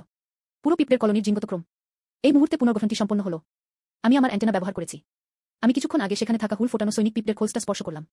এই কাঠিন্য। তারা সাধারণ সৈনিক পিঁপড়াদের চেয়ে একাধিক স্তর উপরে। কিন্তু ভবিষ্যৎ অস্তিত্বের জন্য তা যথেষ্ট নয়। সর্বোপরি পিঁপড়ের দুর্বলতা তো স্পষ্টই। আসলে এটা খুবই ছোট। সামান্য বড় আকারের যেকোনো পতঙ্গভুক প্রাণী। তারা খুব সহজেই আমাদের পুরো দলটাকে নিশ্চিহ্ন করে দিতে পারে। সুতরাং শিকারের পরিসর বাড়ানো প্রয়োজন। আমি দৃঢ়ভাবে ভূতাত্ত্বিক অনুসন্ধান ব্যবস্থাটি সক্রিয় করলাম। শুরুতে রাডারে কেবল কয়েকটি আবছা সবুজ বিন্দু দেখা গেল। তাদের বেশিরভাগই ছিল কেঁচো বা পথ হারানো গুবরে পোকা। একটি সম্প্রসারণশীল পিঁপড়ের দলের জন্য এই পরিমাণ মাংস অপর্যাপ্ত। দাঁতের মাঝে ফাঁক পূরণ করার জন্য যথেষ্ট নয়। আমি অনুসন্ধানের গভীরতা ও বিস্তৃতি উভয় ক্ষেত্রেই সীমা ছাড়িয়ে যাব। ঠিক তখনই দক্ষিণ পশ্চিম দিকে ভূপৃষ্ঠ থেকে 12 মিটার নিচে হঠাৎ একটি মৃদু কম্পন অনুভূত হল। অবিলম্বে পরে একটি বিশাল হলুদ সংকেত বিন্দু শনাক্তকরণ সীমার মধ্যে প্রবেশ করল। এই বিশাল প্রাণীটি পাগলের মতো মাটি খুঁড়ছে এবং তারা আমাদের আরও কাছে আসতে থাকল। আমি সাথে সাথে পিঁপড়ের ঝাঁকটাকে আশ্রয় নেওয়ার জন্য গুছিয়ে দিলাম। এর কিছুক্ষণ পরে একটি চীনা বনরুই গর্তটি খুঁড়ে ফেল। এই দৃশ্য দেখে আমার মাথার উপরে শুটগুলো হঠাৎ খাড়া হয়ে গেল। ওটা একটা বনরুই ছিল। এটি পিঁপড়ার প্রাকৃতিক শত্রু। মনে হচ্ছে এবারের সময়টা সামলানো কঠিন হবে। হুল ফোটানো সৈনিক পিঁপড়া নং 1। তারাও যেন অস্বাভাবিক কিছু একটা টের পেয়েছিল। সেটার আগে তার ধারালো চিন্তাগুলো নাড়ালো। তার শরীর থেকে এক হিংস্র ফেরোমন নির্গত হচ্ছিল। আমি আমার সংবেদী অঙ্গ ব্যবহার করে তার আবেগ প্রশমিত করলাম। মনে মনে দ্রুত দুই পক্ষের যুদ্ধশক্তির তুলনা হিসাব করে নিন। এই বনরুইয়ের আঁশগুলো অত্যন্ত শক্ত। আমাদের কখনোই পিঁপড়ের দলকে সরাসরি লড়াই করতে দেওয়া উচিত নয়। তবে তিনি ত্রুটিমুক্ত ছিলেন না। তার মারাত্মক দুর্বলতা তার আঁশগুলোর মধ্যকার ফাঁকেই নিহিত। পেট এবং কানের খাল। যতক্ষণ আপনি সঠিক সুযোগ খুঁজে পান এই নরম জায়গাগুলিতে নিউরোটক্সিন ইনজেকশন দেওয়া, সে সম্পূর্ণ পক্ষাঘাতগ্রস্ত হয়ে পড়বে। আমি দ্রুত সমস্ত ব্যানেটগুলোকে যুদ্ধের আদেশ জানিয়ে দিলাম। প্রধান প্রবেশপথের উভয় পাশের মাটির দেয়ালে 5 জনকে লুকিয়ে রাখা হয়েছিল। যখন বনরুইয়ের জিহ্বা ভিতরে অনুসন্ধান করল, তারা সঙ্গে সঙ্গে দুই দিক থেকে ঝাঁপিয়ে পড়ল। জিহ্বার গোড়া বেয়ে উপরে ওঠা। এর লক্ষ্য হল মুখ ও নাসারন্ধ্রের ভেতরের আস্তরণ। 8 জন লোক পাশের পথ দিয়ে হেঁটে গেল। বনরুইয়ের বাম দিকে ঘুরে যান। সে মাথা তুলে উন্মুক্ত কান্নালিতে ঢুকে গেল। তোমরা বাকিরা আমার সঙ্গে এসো। এর ঠিক নিচেই গভীরতম ভূগর্ভস্থ পথটি খনন করা হয়েছিল। সরাসরি পেটে নির্দেশনা পাওয়ার পর প্রথম হুল ফোটানো সৈনিক পিঁপড়াটি উত্তেজিত হয়ে তার সামনের অংশ দিয়ে দুবার আঁচড় কাটল। মাটি দেখা গেল। আমি আমার অ্যান্টেনা ব্যবহার করেছি। তার মাথায় জোরে আঘাত করা হয়েছিল। প্রশান্তিদায়ক বিশেষ সীমিত মজুদ। সুতরাং আপনার প্রবেশ করানো প্রতিটি সূচ অবশ্যই নরম টিস্যুর মধ্যে প্রবেশ করতে হবে। ওজন মাপার যন্ত্রে আটকে থাকাটা একটা অপচ। আমার সতর্কবার্তা শোনার পর প্রথম হুল ফোটানো সৈনিক পিঁপড়াটি বুঝতে পেরেছে তা বোঝানোর জন্য তৎক্ষণাৎ হাঁটু গেড়ে বসল। সকল সৈন্য দ্রুত নিজ নিজ অবস্থানে চলে গেল। বনরুইয়ের মাটি খোঁড়ার শব্দ ক্রমশ কাছে আসতে লাগল। সাথে একটি ভোতা মটমট শব্দ। প্রধান পথটির বাইরের দেয়ালে মুষ্টি আকারের একটি ছিদ্র তৈরি হয়েছিল। তারপর একটি লম্বা ধূসর সাদা সাপ। এটা হঠাৎ গুহার প্রবেশপথ দিয়ে তীব্র বেগে ঢুকে পড়ল। দ্রুত করিডোরের মেঝে জুড়ে ঝাড়ু দিন। লম্বা সাপটি তার শিকারকে পেঁচিয়ে ধরতে ব্যর্থ হল। সেটা দ্রুত ফিরিয়ে নেওয়া হয়েছিল। কিন্তু কয়েক সেকেন্ড পরেই তা আবার ফিরে এল। এবার এটি সরাসরি পথের মোড় পর্যন্ত বিস্তৃত হল। এটা দেখে আমি বুঝলাম পাল্টা আক্রমণের সময় এসে গেছে। আমি হঠাৎ আমার সামনের পা দুটো ঘোরালাম। একটি থামানো নির্দেশ। মুহূর্তের মধ্যে দুই পাশের মাটির দেয়াল ভেদ করে 5টি হুল ফোটানো সৈনিক পিঁপড়ে বেরিয়ে এলো। এটা ঠিক পিচ্ছিল সাপের পৃষ্ঠের উপরেই পড়ল। তারা সর্বশক্তি দিয়ে পা ঠুকল। সাপের শিক বেয়ে মরিয়া হয়ে উপরে ওঠা। চমকে উঠে বনরুইটা হঠাৎ তার লম্বা জিপটা গুটিয়ে নিল। এই টানার শক্তি ব্যবহার করে হুল ফোটানো সৈনিকদের মধ্যে 3টি সফলভাবে মুখের ভেতরে ঢুকে পড়েছিল। তারা দ্রুত তাদের লেজগুলো উল্টে দিল। বিষাক্ত হুলটি তালুর উপরের অংশের নরম মাংসে গভীরভাবে বিদ্ধ হল। বনরুইটা একটা নিচু চাপা গোমানি দিল। সে তাড়াতাড়ি তার সামনের থাবা দিয়ে মুখটা শক্ত করে চেপে ধরল। তার অরক্ষিত প্রতিরক্ষার সুযোগ নিয়ে আমি আমার অ্যান্টেনা নাড়ালাম। নতুন নির্দেশাবলী জারি করুন। 8টি হুল ফোটানো সৈনিক পিঁপড়া তৎক্ষণাৎ পাশ থেকে গর্তটার ভেতরে ঢুকে পড়ল। বনরুইয়ের আশের ফাঁক দিয়ে দ্রুত উপরের দিকে উঠছে। চোখের পলকে হুল ফোটানো সৈনিক পিঁপড়েগুলো কানে নালীর ভেতরে গর্ত করে ঢুকে গেল। নির্গত বিষাক্ত পদার্থ বিপুল পরিমাণে নিউরোটক্সিন কাজ করতে শুরু করল। এর কিছুক্ষণ পরেই বনরুইটি তার বাম সামনের অঙ্গের নিয়ন্ত্রণ হারিয়ে ফেলেছিল। তার নাজুক পেটটিও পুরোপুরি মাটি ছেড়ে উপরে উঠে গিয়েছিল। এই ত্রুটি দেখে আমি বিবর্তিত সৈনিক পিঁপড়েগুলোকে বিনা দ্বিধায় নিয়ে এলাম। এটি ঠিক নিচ থেকে মাটি ভেদ করে বেরিয়ে এসেছিল। কুমিরটি বনরুইটির পেট ও লেজ কামড়ে ছিঁড়ে ফেল। বিবর্তিত সৈনিক পিঁপড়ারা তাকে ছিঁড়ে টুকরো টুকরো করার পর সাথে সাথেই তার উপর ঝাঁপিয়ে পড়ল। উভয় দলই নিজেদের শক্তি বৃদ্ধি করে একযোগে প্রয়োগ করছে। তার নরম টিস্যুতে এটি 3 সেন্টিমিটার লম্বা একটি ফাটল তৈরি করল। মারাত্মক আঘাত সহ্য করার পর বনরুইটির বিশাল দেহটা সজোরে মাটিতে আছড়ে পড়ল। সম্পূর্ণরূপে প্রাণশক্তি হারিয়েছে। ঠিক তখনই সিস্টেমটির যান্ত্রিক শব্দ ঠিক সময়ে বেজে উঠল। উপস্থাপক, একটি দ্বিতীয় শ্রেণীর প্রাণী হত্যা করার জন্য আপনাকে অভিনন্দন। চীনা বনরুই প্রচুর পরিমাণে উচ্চস্তরের জৈববস্তু লাভ করে। বনরুইয়ের আশে একটি বিশেষ কেরাটিন কাঠামো শনাক্ত করা হয়েছে। এটি পিঁপড়ের দলের বহিষ্কঙ্কালের দৃঢ়তা বাড়াতে পারে। নিষ্কাশন করা হবে কি হবে না? সিস্টেম প্রম্পটের সম্মুখীন। আমি দ্রুত মনে মনে নিশ্চিত হয়ে নিলাম। পরের সেকেন্ডে সকল সৈনিক পিঁপড়ের দেহে এক নাটকীয় পরিবর্তন ঘটতে শুরু করল। তাদের মূলত গাঢ় বাদামি বহিষ্কঙ্কালের পৃষ্ঠতল দ্রুত একটি ধাতব ঔজ্জ্বল্য ফুটে উঠল। তার উচ্চতা পুরো 1 সাইজ বেড়ে গেল। একই সাথে কিনারাগুলো থেকে ধারালো কাটাও গজিয়ে উঠল। এরপর আমি বনরুইটার মৃতদেহের উপর চড়ে বসলাম। সকলেই অবিলম্বে পদক্ষেপ নিলেন। এই শিকারটিকে সম্পূর্ণরূপে খণ্ডবিখণ্ড করো। এক টুকরো মাংস ফেলে রেখো না। চারিদিক থেকে পিঁপড়ের সৈন্যদল বেরিয়ে এল। তারা পদ্ধতিগতভাবে এই বিশাল দেহটি ব্যবচ্ছেদ করতে শুরু করল। পুরো 6 ঘন্টা কঠোর পরিশ্রমের পর অবশেষে কর্মী পিঁপড়েরা বিশাল বনরুইটিকে সম্পূর্ণরূপে ছিন্নভিন্ন করে ফেল এবং খাবারের পাহাড় বহন করা। আমি লজিস্টিক কাজের জন্য যথাযথ ব্যবস্থা করেছিলাম। এরপর তারা দলটির পরবর্তী পদক্ষেপ নিয়ে ভাবতে শুরু করল। জাতিগোষ্ঠীর বৃদ্ধির সাথে সাথে ভূগর্ভস্থ স্থান এবং সম্পদ আমাদের দীর্ঘমেয়াদী উন্নয়নকে সমর্থন করার জন্য এটি আর যথেষ্ট নয়। তাই আমি দলটিকে নিয়ে ভূপৃষ্ঠ অন্বেষণ করার সিদ্ধান্ত নিলাম। নিরাপত্তা নিশ্চিত করতে আমি ভূতাত্ত্বিক অনুসন্ধান ব্যবস্থাটি চালু করেছি। মাটির চারপাশে সম্ভাব্য বিপদ খুঁজে বের করার জন্য প্রস্তুত হন। যখন শনাক্তকরণ ব্যাসার্ধ 7 মিটার পর্যন্ত বাড়ানো হয়, দক্ষিণ পশ্চিম দিকে মাটিতে হঠাৎ একটি অস্বাভাবিক সংকেত দেখা দিল। আমি মনে মনে স্ক্যান করা ছবিটির দিকে একদৃষ্টে তাকিয়ে রইলাম। নিয়মিত সমকোণী সীমারেখা এবং সমতল প্রস্থচ্ছেদ, এছাড়াও একটি লক্ষণীয় ধাতব প্রতিফলন তরঙ্গ রয়েছে। এর মানে হলো মাটিতে অবশ্যই একটি মানবনির্মিত কাঠামো আছে। তারপর আমি বিবর্তিত সৈনিক পিঁপড়া এবং 10টি হুল ফোটানো সৈনিক পিঁপড়া দেখিয়ে দিলাম। আমার সাথে এসো। লক্ষ্যবস্তুর দক্ষিণ পশ্চিমের ভূমি। সমাবেশ সম্পূর্ণ হওয়ার পরে দলটি ভূগর্ভস্থ ফাটল বরাবর উপরের দিকে উঠতে লাগল। হতাশাজনক পরিস্থিতি। ঠিক যখন আমরা মাটি ভেদ করে বেরিয়ে আসতে যাচ্ছিলাম, অগ্রভাগে বিবর্তিত সৈনিক পিঁপড়ারা বৃহৎ অস্থির ঘর্ষণ একই সাথে উভয় সামনের পা ব্যবহার করে সে শক্ত ধাতুটিতে আঘাত করতে থাকল। এর গতিবিধি পর্যবেক্ষণ করা আমি সাথে সাথে বুঝে গেলাম, সামনে আমরা নিশ্চয়ই অত্যন্ত কঠিন কোনো বাধার সম্মুখীন হয়েছি। এমনকি বড় মাছও অনুপ্রবেশ করতে পারেনি। পরিস্থিতি স্পষ্ট করার পর আমি সাথে সাথে উপরে উঠে তদন্ত করতে পারতাম। দৃষ্টিগোচর হয় প্রচুর মরিচা ধরা এক টুকরো লোহার পাত। কিনারায় তখনও কয়েকটি ছেঁড়া তার ঝুলছিল। আমি আমার অ্যান্টেনা নাড়ালাম। সেনাপতির ধনুকের ছায়া পাতের কিনারা বরাবর খোলা অংশটি আরও চওড়া করতে থাকুন। 10 মিনিট পর একটি অন্ধকার শূন্য অভ্যন্তরীণ স্থান আমার সামনে আবির্ভূত হও। নিরাপত্তা নিশ্চিত করতে আমি প্রথম হামাগুড়ি দিয়ে ভেতরে ঢুকলাম। প্রবেশ করার সাথে সাথেই ভূতাত্ত্বিক অনুসন্ধান ব্যবস্থা এটি স্বয়ংক্রিয়ভাবে ইনডোর স্ক্যানিং মোডে চলে যাবে। ছবিতে একটি 12 বর্গমিটারের কক্ষ স্পষ্টভাবে উপস্থাপন করা হয়েছে। আমি দ্রুত পুরো ঘরটা একবার দেখে নিলাম। কোনো হুমকি নেই তা নিশ্চিত করার পর আমি ঘুরে দাঁড়ালাম এবং আমার পেছনের সৈন্যদের আদেশ দিলাম। কোনো জৈবিক সংকেত নেই। পরিবেশগত নিরাপত্তা সম্পূর্ণ শান্ত। তারপর আমি ধীরে ধীরে দেয়ালটার দিকে হেঁটে গেলাম, মাটিতে পড়ে থাকা টুকরোটির দিকে তাকিয়ে। সাইনবোর্ডটির বেশিরভাগ অংশ খসে পড়েছে। আমি বিবর্তনবাদী সৈনিকটির দিকে ঘুরে তাকালাম। এটি একটি পরিত্যক্ত মাঠ গবেষণাগার। গিয়ে দেখো দেয়ালের পাশের ধাতব বাক্সটার ভেতরে কি আছে। কেসের ছিটকিনিটি খুব সরু একটি ফাটল সহ ভেঙে গেল। আমি সুযোগটা কাজে লাগিয়ে শরীরটা একপাশে ঘুরিয়ে সজোরে চেপে বসলাম। যেইমাত্র আমি উকি দিলাম, তখন আমি উচ্চ বিশুদ্ধ অ্যালুমিনিয়াম সংকর পাতটি চিনতে পারলাম। মাইক্রো সার্কিট বোর্ড, স্টেইনলেস স্টিলের স্ক্রু এবং এক সেট ক্ষুদ্র লেন্স। এই মূল্যবান কৌশলগত উপকরণগুলো দেখে হঠাৎ আমার মনে পড়ল, সিস্টেম স্টোরে মাইক্রোস্কোপিক মেটেরিয়াল অ্যানালাইজার নামে একটি পণ্য রয়েছে। অবিশ্বাস্য প্রযুক্তি। আনলক করার জন্য আলোর উৎস এবং ডেটা প্রেরণের মাধ্যম পুনরায় পূরণ করতে হবে। তাই আমি বিনা দ্বিধায় নিচের দিকে অনুসন্ধান চালিয়ে গেলাম।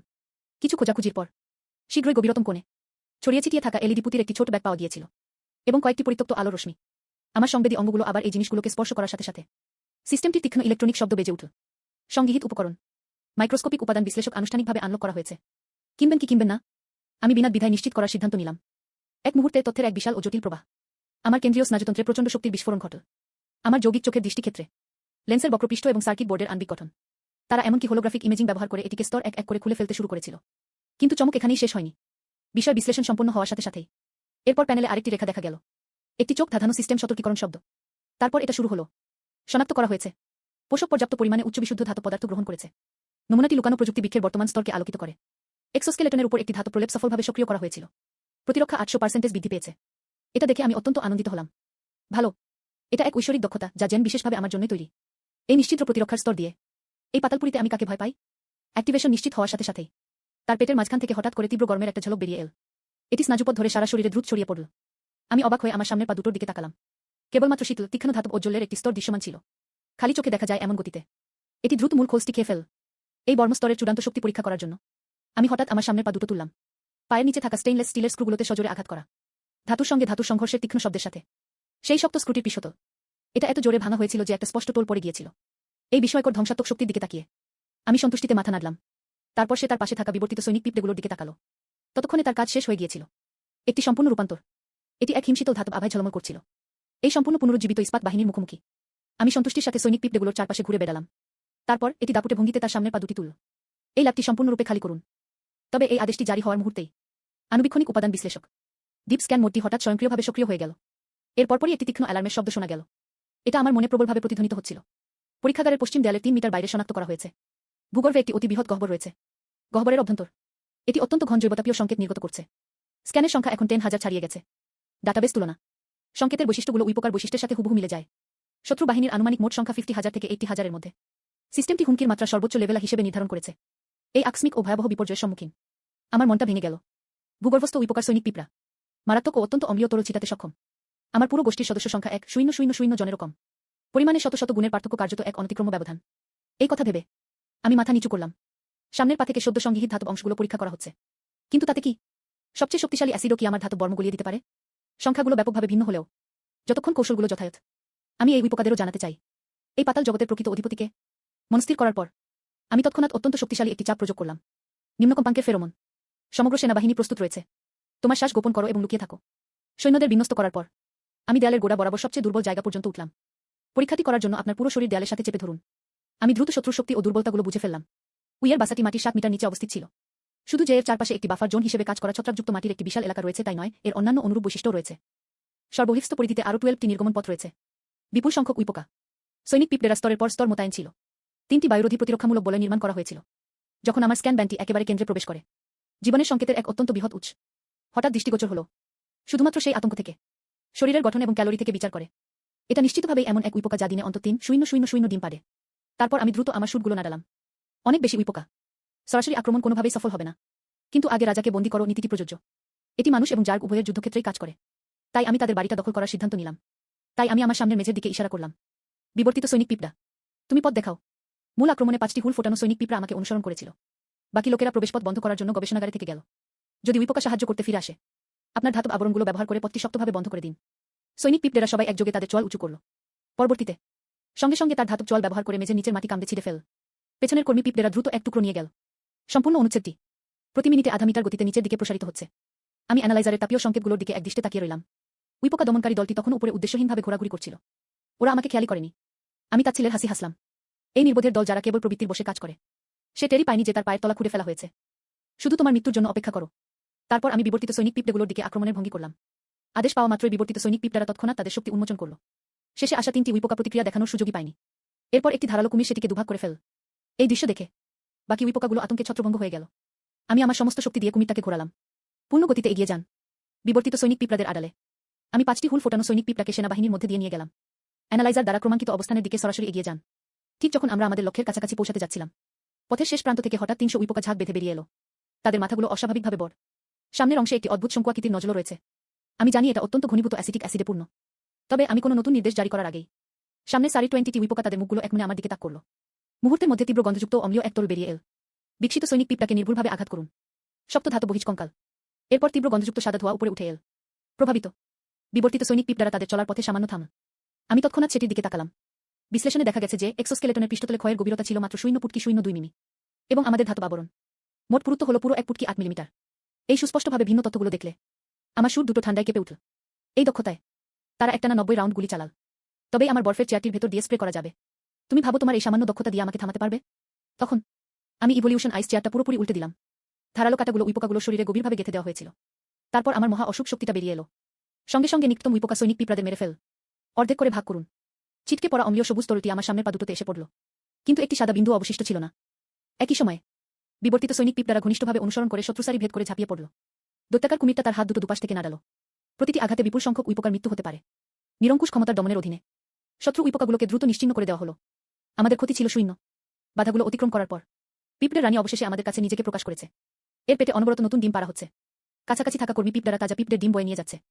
এই দেখে আমি আমার পাশে থাকা বিস্ফোরককারীর দিকে ফিরলাম। তুমি দুপাশের মাটির দেয়াল ঘেঁষে নিঃশব্দে হামাগুড়ি দিয়ে ভেতরে ঢুকলে। তারা পিঁপড়ের রানীর বিশাল উদরের একেবারে তলদেশ পর্যন্ত ঘুরে এলো। এরপর একই সাথে বিষাক্ত পদার্থগুলো নির্গত হয়। হত্যা করার দরকার নেই। যতক্ষণ এটিকে সম্পূর্ণ পক্ষাঘাতগ্রস্ত করা যায় ততক্ষণ ঠিক আছে। আদেশপ্রাপ্ত বিষাক্ত হুলধারীরা। এটি দ্রুত মাটির দেয়ালের ভেতরে গর্ত করে ঢুকে গেছে। এটি ঠিক উদরের ঠিক নিচ থেকে বেরিয়ে এসেছিল। তার শরীরে বিপুল পরিমাণ নিউরোটক্সিন ইনজেকশন দেওয়া হয়েছিল। এই মারাত্মক আঘাত সহ্য করার পর বিশাল দেহটা দুবার প্রচণ্ডভাবে কেঁপে উঠল। এরপর সে পুরোপুরি মাটিতে লুটিয়ে পড়ল।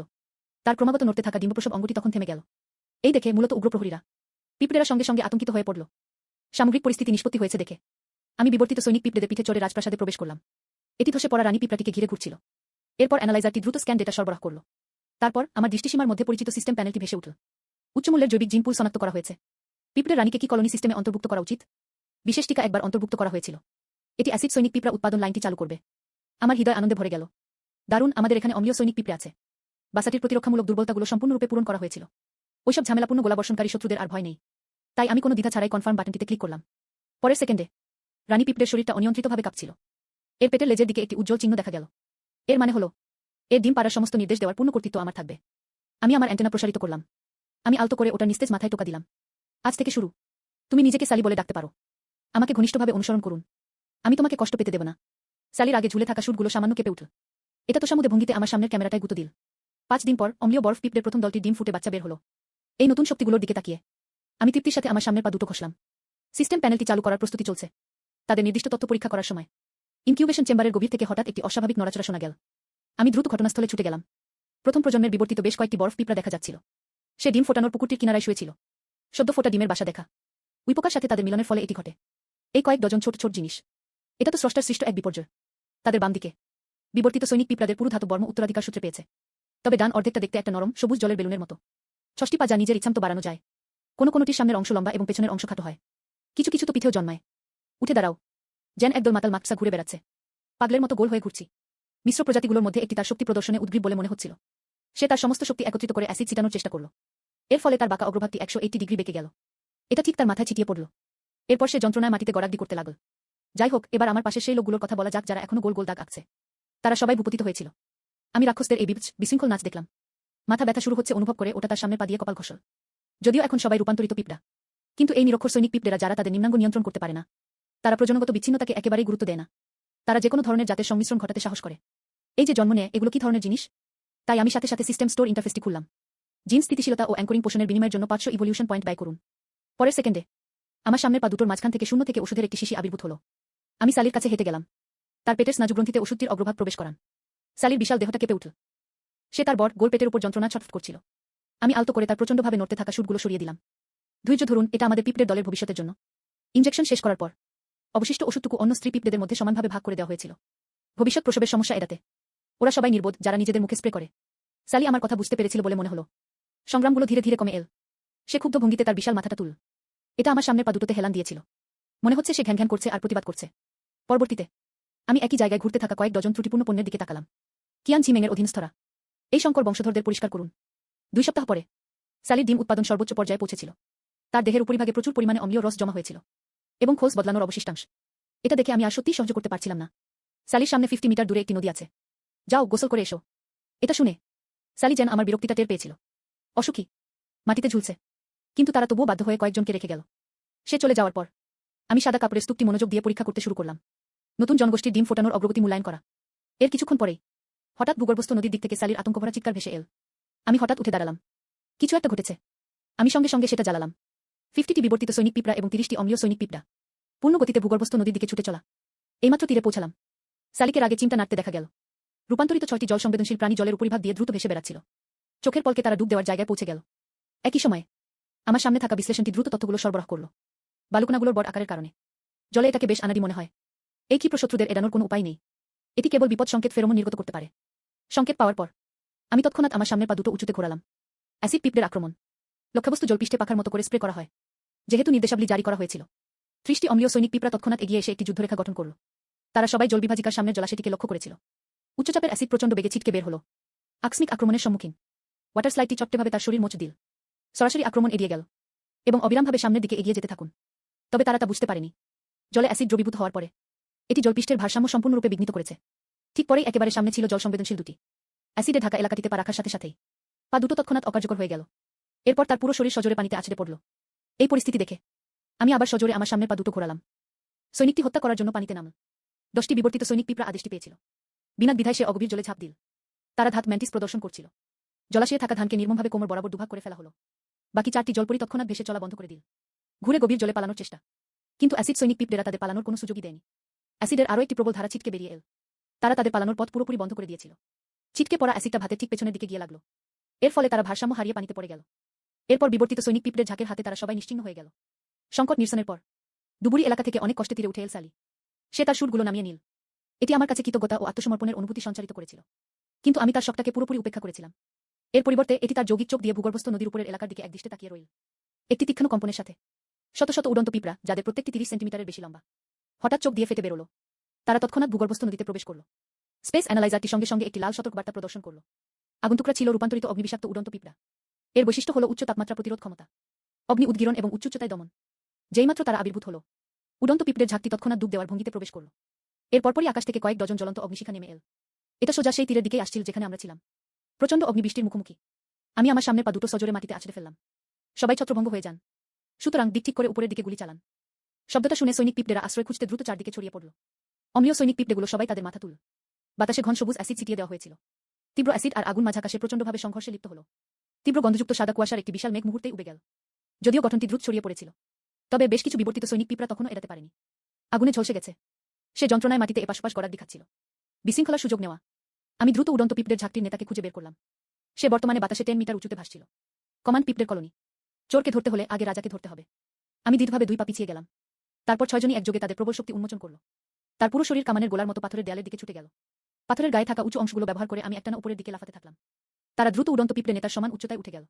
অবিলম্বে পরে আমার শক্তিশালী পেছনের পা দুটো সজোরে ধুম করে পাথরের গা থেকে ধাক্কা দিয়ে উঠে এল। ধাক্কার সাহায্যে সে উড়ন্ত পিঁপড়ে নেতার দিকে বাতাসে লাফিয়ে উঠল। মাঝ আকাশে উড়ন্ত পিঁপড়ে নেতা। মারাত্মক বিপদ আজ করা। সে তৎক্ষণাৎ মাথা ঘোরালো। এর লেজ থেকে নির্মমভাবে আগুনের ঘন স্রোত বেরিয়ে আসছিল। ধেয়ে আসা আগুনের শিখার মুখোমুখি আমি এদিয়েও যাই না, পাশ কাটিয়েও যাই না। আমি প্রচণ্ড অগ্নিশিখাকে আমার শরীরকে সম্পূর্ণরূপে গ্রাস করতে দিলাম। দেহের পৃষ্ঠে ধাতব আবরণ। এটি মারাত্মক উচ্চ তাপমাত্রা থেকে নিখুঁতভাবে সুরক্ষা দেয়া। এর ফলে আমি অক্ষত অবস্থায় জ্বলন্ত কাঠের দেয়ালটি ভেদ করতে পারলাম। লক্ষ্যের কাছে পৌঁছানোর পর আমার সামনের পা দুটি ডানাওয়ালা নেতার বক্ষবর্মকে শক্ত করে আঁকড়ে ধরেছিল। একই সময়ে ধারালো কুমির তার ঘাড়ের গ্যাংলিয়ানে জোরে কামড় দিয়ে, সাথে একটি খসকসে ফাটার শব্দ। আমি এর শক্ত খোঁজটা কামড়ে ভেঙে ফেললাম। মারাত্মকভাবে আহত ডানাওয়ালা নেতাটি প্রচণ্ডভাবে ছটফট করতে শুরু করল। একটি শরীর যা তার ভারসাম্য হারিয়েছে। আমরা একসাথে দ্রুত মাটির দিকে পড়তে লাগলাম। অবতরণের মুহূর্তে আমি দক্ষতার সাথে আমার দেহভঙ্গি ঠিক করে নিলাম। আঘাতের তীব্রতা কমাতে সে তার শরীরকে কুশন হিসেবে ব্যবহার করবে। ঠিক সেই সময় আমার কুমিরটা হঠাৎ আবার তার শক্তি প্রয়োগ করল। তার মাথাটা সম্পূর্ণ বিচ্ছিন্ন হয়ে গিয়েছিল। নেতার মৃত্যুর সাথে সিস্টেমটি সঙ্গে সঙ্গে একটি ঝলকানো নোটিফিকেশন বক্স দেখিয়ে দিল। রূপান্তরিত অগ্নিবিষ ডানাওয়ালা নেতাটিকে সফলভাবে হত্যা করার জন্য উপস্থাপককে অভিনন্দন। উচ্চস্তরের অগ্নি বৈশিষ্ট্যযুক্ত জিন নিষ্কাশন করা যেতে পারে। হোস্টের অসাধারণ বিবর্তন সক্রিয় করুন। নোটিফিকেশন টোনটি এইমাত্র শেষ হয়েছে। একটি শক্তিশালী শক্তি। এটা হঠাৎ আমার পেট থেকে ফেটে বের হলো। এটি সারা শরীরের মেরিডিয়ানগুলোর মধ্য দিয়ে এলোমেলোভাবে ভ্রমণ করে। তীব্র বিবর্তনীয় প্রতিক্রিয়ার ফলে আমি পরিস্থিতি সামলাতে অক্ষম হয়ে পড়েছিলাম। সে সজোরে মাটিতে পড়ে গেল। আমার শরীরের পৃষ্ঠতলে ঠিক পড়েই এটি অনিয়ন্ত্রিতভাবে প্রচুর পরিমাণে শ্লেষ্মা নিঃসরণ করতে শুরু করল। এই স্লাইমগুলো বাতাসের সংস্পর্শে আসে। এরপর এটি দ্রুত শক্ত হয়ে একটি মজবুত গুটি গঠন করে। এটা আমাকে পুরোপুরি আচ্ছন্ন করে ফেল। সিল করা কোকুনের ভিতরে আমার শরীরে একটি সম্পূর্ণ পুনর্গঠন শুরু হলো। 10 মিনিট পর গাঢ় লাল কোকুনের পৃষ্ঠ অবশেষে সূক্ষ্ম ফাটল দেখা দিল। আমি হঠাৎ আমার সামনের পা দিয়ে শক্তি প্রয়োগ করলাম। পুরো বর্মটা সরাসরি ছিঁড়ে ফেলুন। সে আবার উঠে দাঁড়াল। আমার শরীরের দৈর্ঘ্য নাটকীয়ভাবে বেড়ে বিস্ময়করভাবে আধা মিটার হয়েছে। ভারী বর্মের একটি স্তরে আবিত।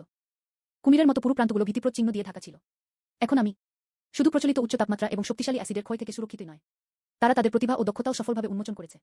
মাত্রিক উল্লম্ফন এবং বায়ুমণ্ডলের চাপ। আমি আমার অন্তরে অবিরাম শক্তির প্রবাহ অনুভব করলাম। তারপর সে বাতাসে বিশৃঙ্খলভাবে উঠতে থাকা ডানাগুলোর দিকে তাকালো। নতুন প্রতিভা ভয়েড প্রেসার অবিলম্বে সক্রিয় করা হয়েছিল। এক মুহূর্তে আমার চারপাশের বায়ুর ঘনত্ব নাটকীয়ভাবে বেড়ে যায়। এর দ্বারা প্রভাবিত সেই ডানাগুলো যেগুলো আরও লম্বা হওয়ার জন্য মরিয়া হয়ে চেষ্টা করছে, তারা সবাই মাঝাকাশে স্তব্ধ হয়ে গেল। ডানা ঝাপটানোর গতি এটি অত্যন্ত ধীর এবং ভারী হয়ে উঠল। তাদের চলাচলের অক্ষমতার সুযোগ নিয়ে আমি দ্রুত নিকটতম উড়ন্ত পিঁপড়ের দলটিকে খুঁজে পেলাম। তারা চূড়ান্তভাবে একটি মাত্রিক উল্লম্ফন শুরু করল। স্থানিক বিকৃতির সাথে এক মুহূর্তে আমার দেহ মাটি থেকে অদৃশ্য হয়ে গেল। তারপর এটি 3 মিটার উচ্চতায় সরাসরি শূন্যে আবির্ভূত হল। উড়ন্ত পিঁপড়েদের এই দলটি ঠিক উপরে অবস্থিত। তাদেরকে প্রতিক্রিয়া দেখানোর কোনো সুযোগ দেওয়া হয়নি। আমার গাঢ় লাল কুমিরটা শো শো শব্দ করে বেরিয়ে গেল। মাত্র একটি স্ট্রাইক। 5টি উড়ন্ত পিঁপড়াকে পরিষ্কারভাবে এবং চূড়ান্তভাবে দুভাগ করে ফেলা হলো। হত্যা সম্পন্ন করার পর আমি মসৃণভাবে মাটিতে অবতরণ করলাম। আমি ধ্বংসস্তূপটি ডিঙিয়ে গেলাম। সে সোজা উড়ন্ত পিঁপড়ে নেতার মৃতদেহটির দিকে হেঁটে গেল। কুমিরটা হঠাৎ মুখ খুলে তার বক্ষবর্মটা কামড়ে ছিঁড়ে ফেল। আমি মূল গ্যাংলিয়ানটি বের করে এনে গিলে ফেললাম। সিস্টেম প্যানেলটা আমার মাথায় ভেসে উঠল। উচ্চস্তরের অগ্নি বৈশিষ্ট্যযুক্ত জিনের সাথে সফলভাবে সংযুক্ত হয়েছে। পিঠের বর্মের ওয়ার্মহোল পুনরায় ইনস্টলেশন মোড আনলক করুন। নোটিফিকেশন টোনটি এইমাত্র শেষ হয়েছে। আমার পিঠ থেকে তীব্র ছিঁড়ে যাওয়ার মতো একটা অনুভূতি হলো। অবিলম্বে পরে ভারী বর্মটি ধীরে ধীরে দুই পাশ থেকে ফাটতে লাগল। তা থেকে একজোড়া বড় স্বচ্ছ জাদুকরি ডানা বেরিয়ে এল। আমি সতর্কতার সাথে আমার শরীরের ভেতরের শক্তিকে এর মধ্যে প্রবাহিত করলাম। জাদুর ডানাগুলো তৎক্ষণাৎ উচ্চ কম্পাঙ্কে কাঁপতে শুরু করল। আমার বর্তমান শারীরিক গঠনের কারণে তারা আর মাটির নিচে লুকিয়ে থাকতে পারছিল না। তাই আমি মাথা তুলে দূরের দিকে তাকিয়ে রইলাম। মনে হচ্ছে এখন থেকে আমাদের কার্যক্রম ভূপৃষ্ঠ পর্যন্ত প্রসারিত করা উচিত। কয়েকদিন পর আমি পিউরিফাইং আইস উইংস এবং অ্যাসিডিক আইস নিয়ে এলাম। আমরা ভূপৃষ্ঠে একটি পরিত্যক্ত খনি এলাকার প্রান্তে এসে পৌঁছালাম। যেইমাত্র সে মাথাটা বের করল, তারা এটা 50 মিটার সামনে খুঁজে পেল। দুজন ব্যক্তি, তারা ছাপানো পোশাক পরেছিল, বাজমার্কার প্রতিরক্ষামূলক স্যুট পরা মানুষ। সে একটি এসইউভির সাথে আরাম করে হেলান দিয়ে ধূমপান করছিল। মনে হচ্ছে সে হট্টগোল সম্পর্কে অবগত। দুজনেই একই সাথে মাথা ঘোরালো। আমাকে স্পষ্টভাবে দেখার পর বাদিকের লোকটি হাতে সিগারেট নিয়ে মাঝাকাশে স্তব্ধ হয়ে গেল। ওটা কি? এটা এত বড় কি করে হতে পারে? এটা কি একটি মিউটেশন? তার পাশের খাটো লোকটি অত্যন্ত দ্রুত প্রতিক্রিয়া দেখাল। সে দ্রুত তার ট্যাকটিক্যাল টার্মিনালটি বের করল। ক্যামেরাটা সরাসরি আমার দিকে তাক করা ছিল। তাড়াতাড়ি এটা রেকর্ড করুন, এটা একটা বড় খবর। আমি তৎক্ষণাৎ পিঁপড়ের ঝাঁকটিকে পাশ দিয়ে তাদের পাশ কাটিয়ে নিয়ে গেলাম। সর্বোপরি, আমি এখন মানুষের সাথে খুব বেশি মেলামেশা করতে চাই না। কিন্তু মানুষেরা আমাকে যেতে দেয়নি। মাত্র 1 ঘন্টা পরে 3টি সাজোয়া অফরোড যান এটি খনি এলাকার প্রধান সড়ক ধরে দ্রুতগতিতে ছুটে চল। তারপর আমার থেকে প্রায় 30 মিটার সামনে কনভেটি হঠাৎ ব্রেক কষল। অবিলম্বে পরে 10 জন অস্ত্রসজ্জিত যোদ্ধা দ্রুত গাড়িটি থেকে লাফিয়ে নামল। তারা নীরবে একটি পাখার আকৃতি তৈরি করে আমাকে পুরোপুরি ঘিরে ফেল। প্রধান অধিনায়ক একটি প্রশস্ত ক্যালিবারের লঞ্চার তুললেন। তত্ত্বাবধায়ক কথা বললেন, এই নেতাস্তরের মিউট্যান্টকে জীবিত ধরুন। বোনাস দ্বিগুণ করুন। পলিমার বাইন্ডিং নেট প্রস্তুত করুন। ট্র্যাঙ্কুইলাইজার বন্দুকের কভার। এই নির্দেশাবলী শুনুন। আমি তৎক্ষণাৎ যেখানে ছিলাম সেখানেই থেমে গেলাম। তার যৌগিক চোখ ব্যবহার করে সে এই উদাসীন মানুষগুলোকে লক্ষ্যবস্তু বানালো। ঠিক তখনই সেই প্রশস্ত ক্যালিবার লঞ্চার একটা ভোতা ধপাস শব্দ শোনা গেল। ভৌতিক নীল আলো ঝিকমিক করছে একটি ধাতব জাল আমার মাথা নিচে। আমি তৎক্ষণাৎ মাত্রিক উল্লম্ফন সক্রিয় করলাম।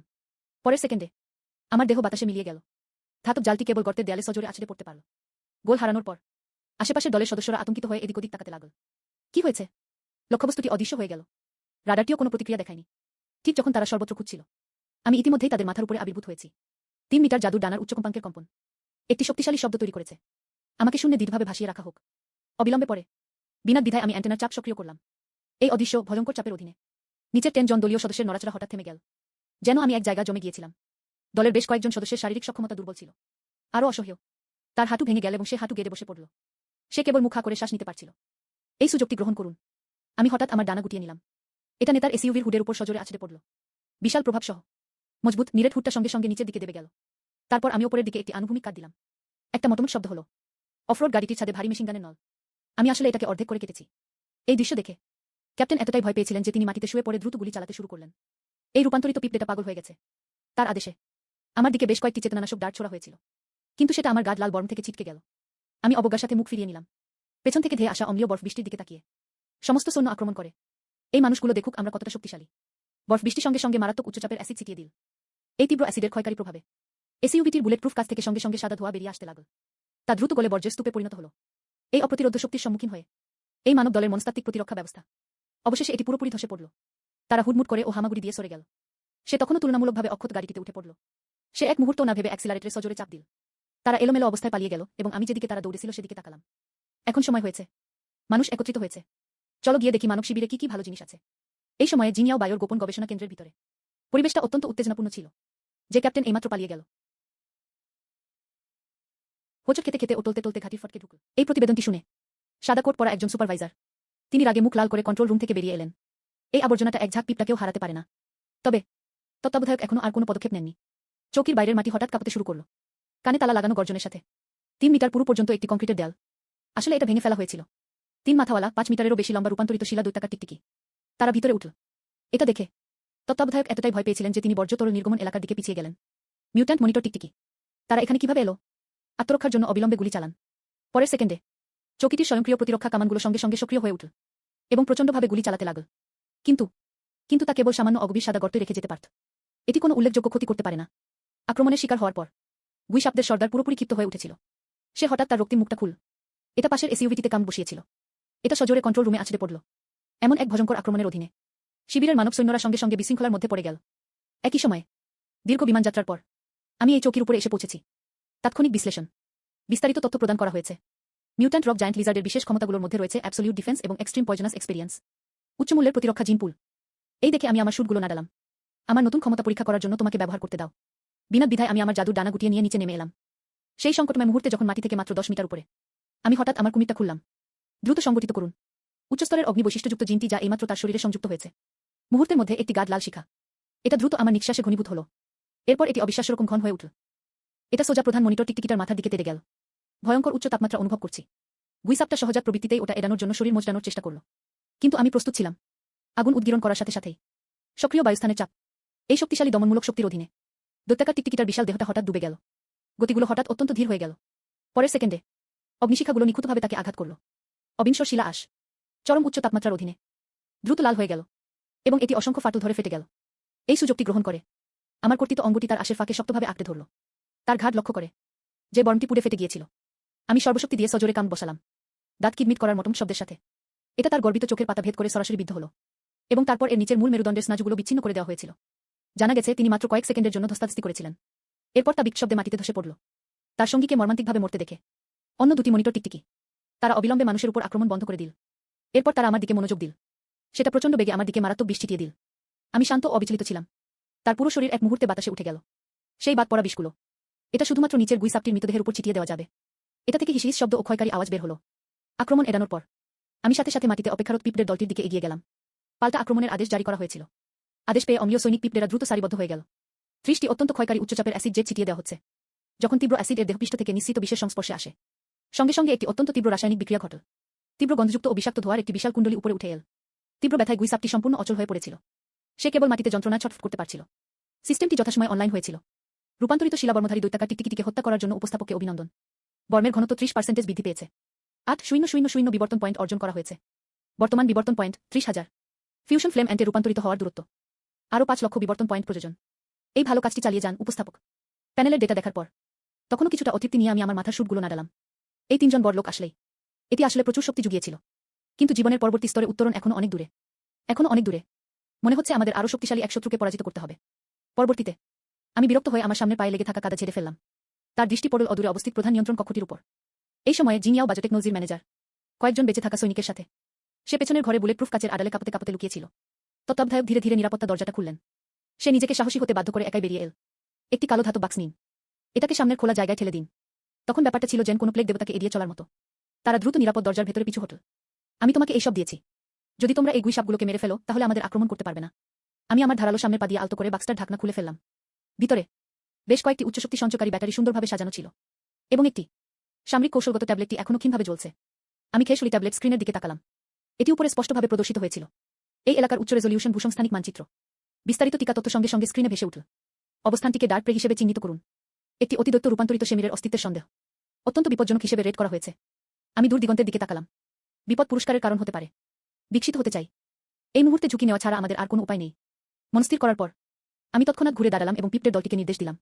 বিবর্তিত 50টি সৈনিক পিঁপড়ের প্রথম দলটি নিজ নিজ স্থানে অবস্থান করতে থাকল। আউটপোস্টটির সম্পূর্ণ নিয়ন্ত্রণ নিন। যদি কেউ কাছে আসে এটা করো। সমস্ত উড়ন্ত সৈনিক পিঁপড়া এবং অম্লীয় সৈনিক পিঁপড়া আমাকে অনুসরণ করে যুদ্ধে গিয়েছিল। আমরা শীঘ্রই ফাটল উপত্যকায় এসে পৌঁছালাম। ফাটল উপত্যকার অভ্যন্তরে অনবরত অদ্ভুত স্রোত বয়ে যাচ্ছিল। আমি শূন্যে স্থিরভাবে ভাসছিলাম। দুটি উড়ন্ত সৈনিক পিঁপড়ে বিষাক্ত বাষ্প পরীক্ষা করতে গেল। তবে যেইমাত্র উড়ন্ত সৈনিক পিঁপড়েরা বিষাক্ত বাষ্প স্পর্শ করল তাদের বহিষ্কঙ্কালের পৃষ্ঠতল একটি অদ্ভুত সাদা স্তর দেখা দিল। কঠিন বর্ম। এটি দ্রুত নরম হয়ে গলে যেতে শুরু করে। মাত্র 3 সেকেন্ড পরে তাদের ডানাগুলো সম্পূর্ণরূপে ক্ষয় হয়ে গিয়েছিল। ক্ষতবিক্ষত দুটি দেহ সোজা গিরিখাতে পড়ে গেল। এই দৃশ্য দেখে আমি সেটার দিকে তাকালাম। বিশ্লেষক প্রদর্শন। এই জায়গাটি স্নায়ু ক্ষয়কারী বিষাক্ত বাষ্পের উচ্চ ঘনত্বে পরিপূর্ণ। সাধারণ খোলসের প্রতিরক্ষা ব্যবস্থাকে সম্পূর্ণরূপে অকার্যকর করার জন্য যথেষ্ট। আমি আমার সামনের পা দুটো বুকের সামনে আড়াআড়ি করে রাখলাম। সাধারণ সৈন্যরা পরাজিত হয়েছে। এটা নিশ্চিতভাবেই আত্মহত্যা ছিল। কিন্তু এই সেমির আমি সিদ্ধান্ত নিয়েছি রাস্তা খোলার জন্য। আমি দ্রুত পিঁপড়ের বাসার ঠিক সামনে অবতরণ করলাম এবং অবিলম্বে উচ্চস্তরের অগ্নি বৈশিষ্ট্যযুক্ত জিন নোটটি সক্রিয় করুন। এক মুহূর্তে পেছনের বর্মের মধ্যে তীব্র শক্তির একটি প্রবাহ বয়ে গেল। অবশেষে তারা সকলেই ডেমন উইংসের দিকে একত্রিত হল। আমি আমার ধারালো কুমির উন্মোচন করি। ডানা নিয়ন্ত্রণ করা। উচ্চ কম্পাঙ্কের কম্পন শুরু করুন। ডানাগুলোর প্রান্ত থেকে মুহূর্তের মধ্যে আগুনের শিখা বেরিয়ে এলো। মাঝ আকাশে এক বিশাল অগ্নিময় ঘূর্ণিতে রূপান্তরিত হল। এটি বেগুনিলাল বাষ্পের মধ্যে প্রচণ্ডভাবে আছড়ে পড়ল। সেই মারাত্মক বিষগুলো চরম উচ্চ তাপমাত্রার সম্মুখীন হলে চোখের পলকে তা সম্পূর্ণরূপে বাষ্পীভূত হয়ে গেল এবং আগুনে পুড়ে গেল। শীঘ্রই এই ঘন কুয়াশার মধ্যে একটি ভ্যাকুয়াম টানেল পুড়ে গিয়েছিল। আমি আগুনের বাইরের ঘূর্ণিঝড় উপেক্ষা করে এগিয়ে গেলাম। সরাসরি করিডোরে ছুটে প্রবেশ করা। একই সময়ে অ্যান্টেনাগুলো নাড়ান। কমান্ড জারি করুন। আক্রমণাত্মক বেহু বজায় রাখো এবং আমার কাছাকাছি থাকো। আমরা যখন 500 মিটার গভীরতার দিকে নামতে থাকলাম দুই পাশের পাথরের দেয়ালগুলো হঠাৎ অত্যন্ত খাড়া হয়ে গেল। পাথরের গায়ে লেগে থাকা শুকনো পাতাগুলো গুচ্ছ গুচ্ছ করে খসে পড়তে শুরু করল। আমি ভালোভাবে তাকালাম। দেখা গেল যে ওগুলো মোটেও শুকনো পাতা ছিল না। পরিবর্তে হাজার হাজার রূপান্তরিত মৃত পাতার মত। তারা পাথরের গায়ে গা ঘেঁষে ঘন হয়েছিল। প্রচণ্ডভাবে কাঁপছে। ফোলা পেট। প্রচুর পরিমাণে ধূসর সাদা গুঁড়ো। তাদের লেজ থেকে তা প্রবল বেগে বেরিয়ে এল। এই মুহূর্তে অ্যানালাইজারটির ডেটা দ্রুত রিফ্রেশ হচ্ছিল। লক্ষ্যবস্তু হল রূপান্তরিত পাতা কেকোমথ। বন অজগরের একটি সঙ্গী প্রাণী। এর বৈশিষ্ট্য হল অত্যন্ত দাহ্য ও বিষাক্ত গুঁড়ো ছড়িয়ে দেওয়া। একবার খোলা আগুনের সংস্পর্শে এলে এর ফলে অনিবার্যভাবে একটি ভয়াবহ ধূলি বিস্ফোরণ ঘটবে। আমি হঠাৎ আমার দ্বিতীয় চোখটি সংকুচিত করলাম। এই পোকামাকড়গুলো আসলে প্রজনন করতে জানে। সে আমার অগ্নিঘূর্ণি ব্যবহার করতে চেয়েছিল। এর ফলে সৃষ্ট ধূলিকণা বিস্ফোরণে আমি মারা যাই। কি বোকা! আমি দৃঢ়ভাবে আমার শরীরের ভেতরে শক্তি পরিবর্তন করে দিলাম। অগ্নি বৈশিষ্ট্য জিনের কার্যক্রম জোরপূর্বক বন্ধ করে দেওয়া হয়েছিল। অগ্নিশিখার বাধা ছাড়াই চারপাশের বিষাক্ত বাষ্প তৎক্ষণাৎ ছুটে এলো। তারপর আমি আমার স্থানিক আবার পূর্ণ শক্তি উন্মোচন করলাম। প্রচণ্ড শক্তিটি মুহূর্তের মধ্যে বৃত্তাকারে বাইরের দিকে ছড়িয়ে পড়ল। এর ফলে 100 মিটার ব্যাসার্ধের মধ্যে বায়ুর ঘনত্ব হঠাৎ বেড়ে যায়। যেন মহাকাশ নিজেও পুরোপুরি জমে গিয়েছিল। এই চরম ক্ষমতার সম্মুখীন সেই অত্যন্ত দাহ্য বিষাক্ত গুঁড়োগুলো ঢেলে দেওয়া হয়েছিল। এটি শূন্যে ভাসছিল।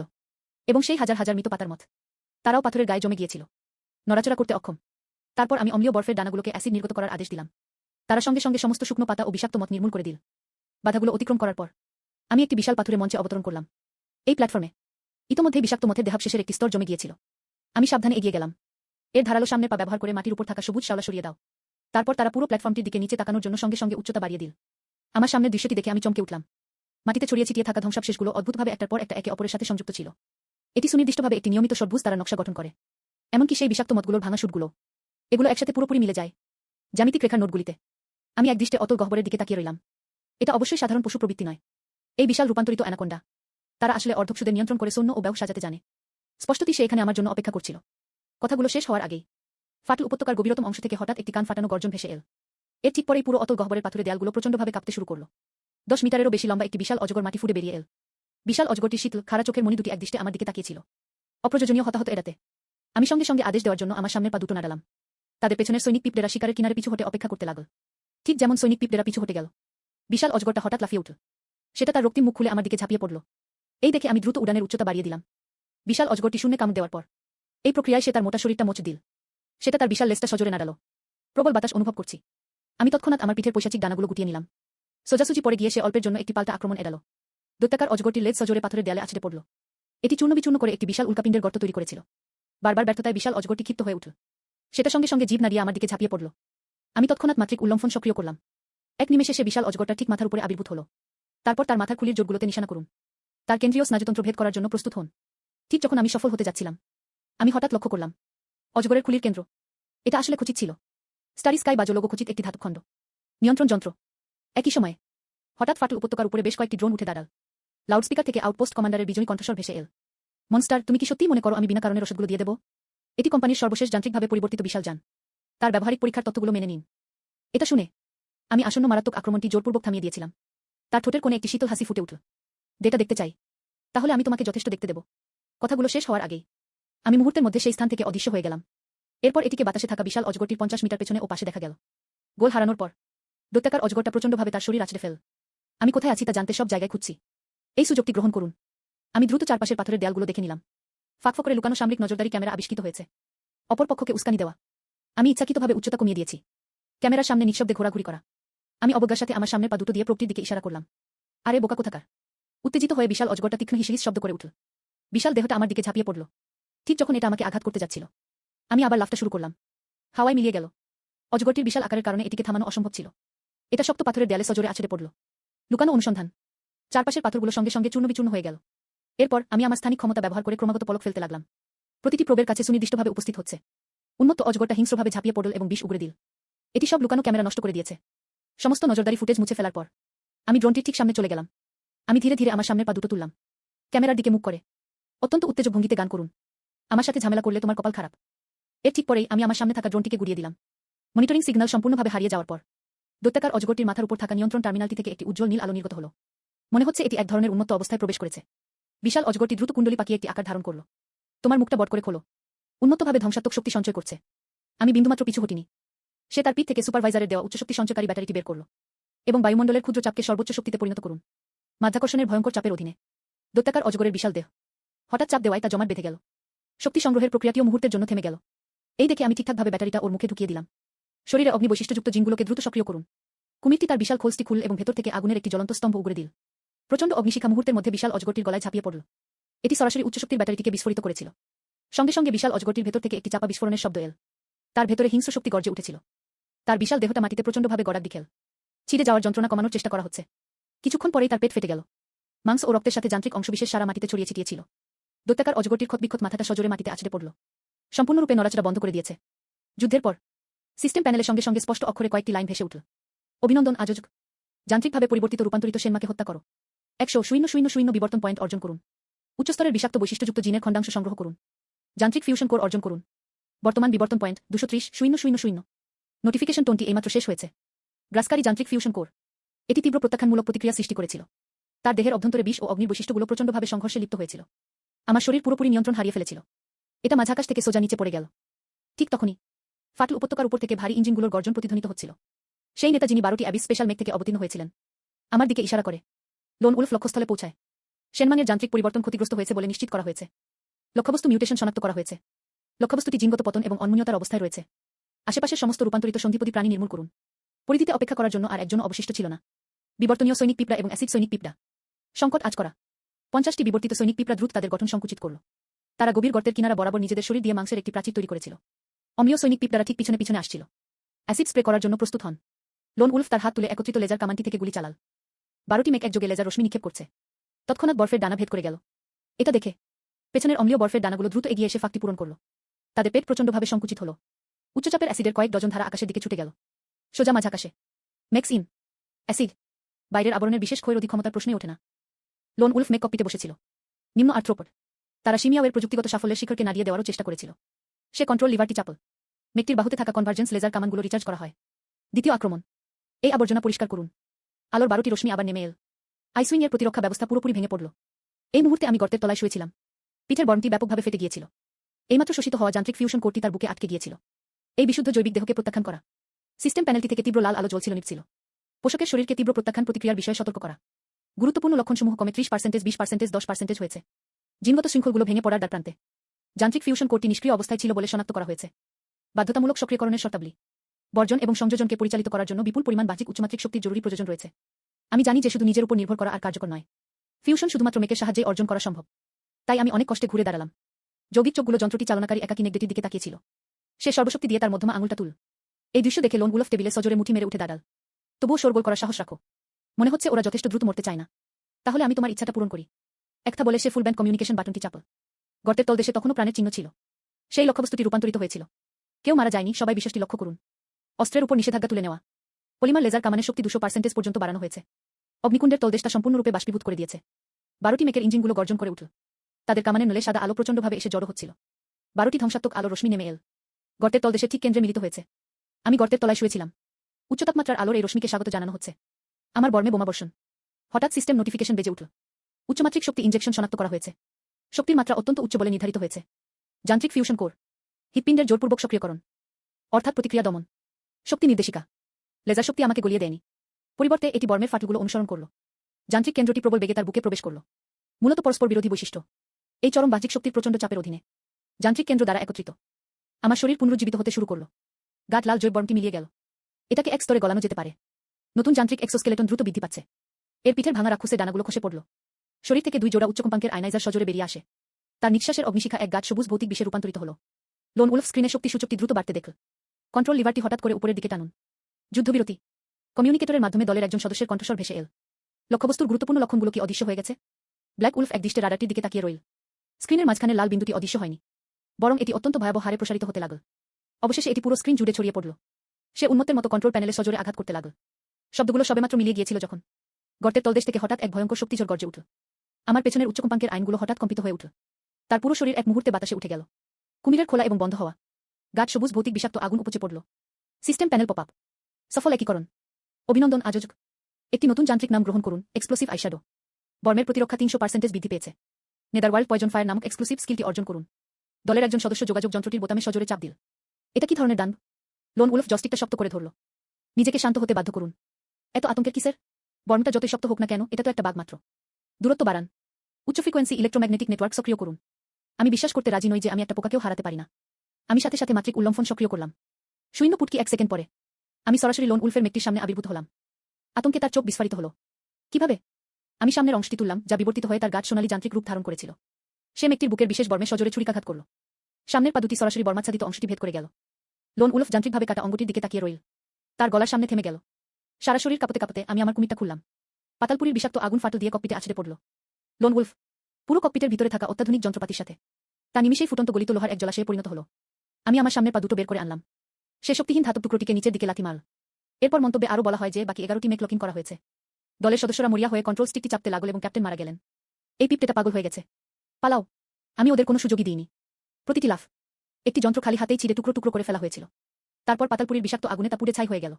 মাত্র 10 সেকেন্ডে অ্যাবিসের 12টি বিশেষ মেকি নিশ্চিহ্ন হয়ে গিয়েছিল। আমি ধীরে ধীরে গভীর গর্তটির কিনারায় নেমে গেলাম। অবশিষ্ট সৈনিক পিপলেরা দ্রুত একত্রিত হল। তারা মাথা নিচু করল। এটি আমার প্রতি সম্পূর্ণ আত্মসমর্পণ প্রকাশ করেছিল। ঠিক তখনই সিস্টেমটি একটি তীক্ষ্ণ অ্যালার্ম বাজিয়ে দিল। সতর্ক করুন। ভূগর্ভের গভীরে অতি উচ্চ শক্তি স্তরের প্রাণের অস্তিত্ব শনাক্ত করা হয়েছে। জাগরণ। দুর্যোগের মাত্রার শক্তি স্তর নির্ধারণ। অপর পক্ষ হোস্টের স্থানাঙ্ক লক করে দিয়েছে। পরের সেকেন্ডে ফাটল উপত্যকার গভীরে থাকা পাথরের দেয়ালের বিস্তীর্ণ অংশ ধসে পড়তে শুরু করল। আমি উচ্চ কম্পাঙ্কের আয়ন ডানাগুলো ঝাপটালাম। হঠাৎ করে ভৌতিক বিষাক্ত আগুন উগড়ে দিচ্ছে। গাছ সবুজ শিখা। এই ভাঙা ধাতব টুকরোগুলোর বর্ম মুহূর্তের মধ্যে গলে গেল। অবিলম্বে পরে ককপিট থেকে একটি তীক্ষ্ণ আর্তনাদ ভেসে এল। কিন্তু শব্দটা তৎক্ষণাৎ থেমে গেল। আশেপাশে আর কোনো হুমকি নেই তা নিশ্চিত করার পর আমি সবচেয়ে কাছে যান্ত্রিক ধ্বংসাবশেষটির উপর অবতরণ করলাম। টোফু কাটার মতো এর পুরো বিশেষ বর্মস্তরটি ছিঁড়ে ফেলুন। তারপর আমি সাধারণ ক্ষমা ঘোষণা করে নদীটি খুলে দিলাম। ভিতরে ঝলকানো নীল আলো সরাসরি একত্রিত করুন। শক্তিকেন্দ্র পাকস্থলিতে গিলে ফেলা হয়েছে। একটি উচ্চস্তরের মেকানিক্যাল কোর ভক্ষণ করলে 10,000 ইভলিউশন পয়েন্ট পাওয়া যায়। শরীরের শক্তির ভান্ডার 15% বৃদ্ধি পেয়েছে। মিষ্টি স্বাদ আস্বাদন করার পর আমি দ্রুত ধ্বংসস্তূপের মধ্যে দিয়ে এগিয়ে গেলাম। পর্যায়ক্রমে 11টি শক্তিকেন্দ্র নিঃশেষিত হয়েছিল। আমার ইভলিউশন পয়েন্টও বেড়ে 1,30,000-এ পৌঁছে গেছে। ঠিক যখন আমি যুদ্ধক্ষেত্র পরিষ্কার করার প্রস্তুতি নিচ্ছিলাম, লোন উলফের মেকের ধ্বংসাবশেষে যা অনেক আগেই গলিত লোহায় পরিণত হয়েছিল, হঠাৎ একটি রূপালী ধাতব চাকতি ছিটকে বেরিয়ে এল। চাকতিটি শূন্যে স্থিরভাবে ভাসছিল। এর ঠিক পরেই একজন মহিলার একটি হোলোগ্রাফিক প্রতিচ্ছবি প্রক্ষেপিত হয়েছিল। তিনি একটি ধবধবে সাদা গবেষণার কোট পরেছিলেন। তার নাকের উপর একজোড়া ফ্রেমহীন চশমা বসানো ছিল। 12টি অ্যাবিস স্পেশাল মেক। এর খরচ 3 বিলিয়ন স্টার কয়েন ছাড়িয়ে গেছে। ঠিক এভাবে এটা চলে গেল। নিখুঁত হত্যাযন্ত্র। আপনার বাস্তব জগতের ডেটা পরীক্ষাগারের সিমুলেশন ফলাফলকে অনেক বেশি ছাড়িয়ে গেছে। এই কথাগুলো শুনে আমার পুঞ্জাক্ষী শূন্যে ভাসমান প্রতিবিম্বটির উপর স্থির ছিল। মহিলাটি হাসলেন। রাগ করো না, তুমি নিজেকে শুধু একজন নিম্নতর রূপ যা প্রাকৃতিক রূপান্তরের মধ্য দিয়ে যায়। এমনকি যদি তুমি 01 নং তারকামে প্রাণী হও। ঈশ্বর সৃষ্টি প্রকল্প মূল প্রোটোটাইপ। তোমার শরীর আমরা আগে কৃত্রিমভাবে প্রতিরোধক উপাদান স্থাপন করেছিলাম। সুতরাং তুমি যান্ত্রিক কেন্দ্রটি গ্রাস করেছ। এটা মোটেও বিবর্তন নয়। এটি কেবল আপনার আসল সেটিংস সক্রিয় করছে। আমি একদৃষ্টে তার দিকে তাকিয়ে রইলাম। এই কথাগুলো সত্যতা বা মিথ্যাত্ব নিরূপণ করার চেষ্টা করা হচ্ছে। দেখে যে আমি কোনো প্রতিক্রিয়া দেখাইনি। মহিলাটি শূন্যে একটি বোতাম চাপলেন। নিম্নতর জীবনরূপের কাছ থেকে যেমনটা আশা করা যায়। আমি সেটা আগেই বলেছি। তুমি এখনো বুঝতে পারছো না? তার কথা শেষ হওয়ার সাথে সাথেই একটি অদ্ভুত অডিও ক্লিপ হোলোগ্রাফিক প্রজেক্টরের মাধ্যমে প্রদর্শিত। উচ্চ কম্পাঙ্কের অভিঘাত তরঙ্গটি আমার বাইরের আবরণ ভেদ করে গেল। সরাসরি স্নায়ুকেন্দ্রে। সতর্কীকরণ, অজানা ফ্রিকোয়েন্সি ব্যান্ডে অনুপ্রবেশ শনাক্ত করা হয়েছে। সতর্কীকরণ, অন্তর্নিহিত জিনলকটিতে জোরপূর্বক হস্তক্ষেপ করা হয়েছে। এক মুহূর্তে সিস্টেম প্যানেলটি একটি চোখ ধাঁধানো লাল আলো পুরোপুরি ছেয়ে গিয়েছিল। পর্দা জুড়ে অসংখ্য অস্পষ্ট অক্ষর এলোমেলোভাবে ভেসে বেড়াচ্ছিল। এর ঠিক পরেই শুরু হলো এক অবর্ণনীয় অসহ্য যন্ত্রণা। এটা আমার মাথায় ফেটে গেল। আমি পুরোপুরি ভারসাম্য হারিয়ে ফেলেছিলাম। এটি গর্তের তলার ধ্বংসস্তূপের উপর সজোরে আছড়ে পড়ল। একের পর এক অপরিচিত ছবির ফ্রেম আমার চেতনার গভীরে জোরপূর্বক প্রবেশ করানো হয়েছে। ছবিতে আমি সাদা কোট পরে অপারেশন টেবিলে শুয়েছিলাম। অঙ্গপ্রত্যঙ্গগুলো উচ্চশক্তির সংকর ধাতুর বাঁধন দিয়ে শক্তভাবে আটকানো ছিল। এবং আমার চোখের সামনে যা আছে, হোলোগ্রাফিক প্রক্ষেপণে থাকা মহিলাটিই ছিলেন তিনি। সুয়া জিনিয়াও বায়োটেকনোলজির প্রধান জেনেটিক ইঞ্জিনিয়ার। সুয়া হালকা সবুজ তরল ভর্তি একটি সিরিঞ্জ ধরে আছে। আমার দিকে নিচে তাকিয়ে। লিন ইউজান, আপনার জিনক্রোম। এক নিখুঁত জুটি যা 10 লক্ষের মধ্যে একটি হয়। সৃষ্টি নং 01। অতল গহ্বরকে নিয়ন্ত্রণ করার জন্য এটি হবে নক্ষত্রদের চূড়ান্ত অস্ত্র। আমি পাগলের মতো ঘাড় মোচড়াতে লাগলাম। সুয়া, তুমি একটা পাগল। আমি মানুষ। আমি আপনার সহকর্মী। সুয়া আমার ক্যারোটিড ধমনীতে সিরিঞ্জটি প্রবেশ করালো। এক উজ্জ্বল ভবিষ্যতের জন্য। তোমার ত্যাগ সার্থক ছিল। তরল ইনজেকশনের মাধ্যমে। অতল গহ্বরের পরের জিন। এটি নির্মমভাবে আমার ডিএনএ শৃঙ্খলগুলোকে ছিন্নভিন্ন করতে শুরু করল। আমি নিজের চোখে দেখলাম আমার মানুষের চামড়ার বড় অংশ খসে পড়ছে। এর পরিবর্তে একটি শক্ত কালো নকল বন্দুক ব্যবহার করা হয়েছিল। মোচড়ানোর সাথে সাথে আমার হাতগুলো ক্রমাগত লম্বা হচ্ছে। যখন সেই ভয়ঙ্কর স্মৃতি শেষ হলো, অসহ্য যন্ত্রণাটা অবশেষে ভাটার মতো কমে গেল। সিস্টেম প্যানেলের বিকৃত লেখাগুলো স্ক্রোল হওয়া বন্ধ করে দিয়েছিল। আমি ধ্বংসস্তূপের স্তূপ থেকে টলতে বেরিয়ে এলাম। আবার উঠে দাঁড়াও। আমার মনে রাগ চরমে পৌঁছেছিল। প্রক্ষেপণে সুইয়ার ঠোঁটের কোণে একটি শীতল হাসি ফুটে উঠল। তোমার কি মনে আছে? দেহ নং 01 বাধ্যগতভাবে নিজ স্থানে রইল। উদ্ধারকারী দল ইতিমধ্যে রওনা হয়ে গেছে। আমি হঠাৎ করে মুখটা বড় করে খুললাম। বিনা দ্বিধায় তা থেকে ভৌতিক বিষাক্ত আগুনের ধারা উগড়ে দিল। প্রচণ্ড শিখা। হোলোগ্রাফিক প্রক্ষেপণটি মুহূর্তের মধ্যে শূন্যে বিলীন হয়ে গেল। ভয়ঙ্কর উচ্চ তাপমাত্রা। চোখের পলকে ধাতব চাকতিটি পুড়ে ছাই হয়ে গেল। মহিলাটির প্রতিচ্ছবিও পুরোপুরি অদৃশ্য হয়ে গেল। ডিং। সিস্টেম পুনরায় চালু সম্পন্ন হয়েছে। হোস্টের মূল চেতনার জাগরণ শনাক্ত করা হয়েছে। একটি মহাকাব্যিক মূল অভিযান শুরু করুন। স্টারলাইট প্রাণী ধ্বংস করুন। হারিয়ে যাওয়া মানবতার সন্ধানে। আমি উচ্চ কম্পাঙ্কের আয়ন দানাগুলোকে কম্পিত করি। বশীভূত সৈনিক পিপলেদের নেতৃত্ব দিয়ে তারা সোজা তারামা আকাশের প্রাণী গোষ্ঠীর দিকে এগিয়ে গেল। পাতালপুরীর বিষাক্ত আগুন বাইরের প্রতিরক্ষা রেখা পুড়িয়ে দিল। আমি ধ্বংসাবশেষের উপর দাঁড়িয়েছিলাম। পুঞ্জাক্ষীতে আলোর একটি ঝলকানি দেখা গেল। যে রাজা অতল গহ্বর নিয়ন্ত্রণ করেন। লিমিউজান নিজেকে খুঁজে পাওয়ারও একটি জায়গা। Starlight demise. এবং অবশেষে আমি মুক্তি পেলাম।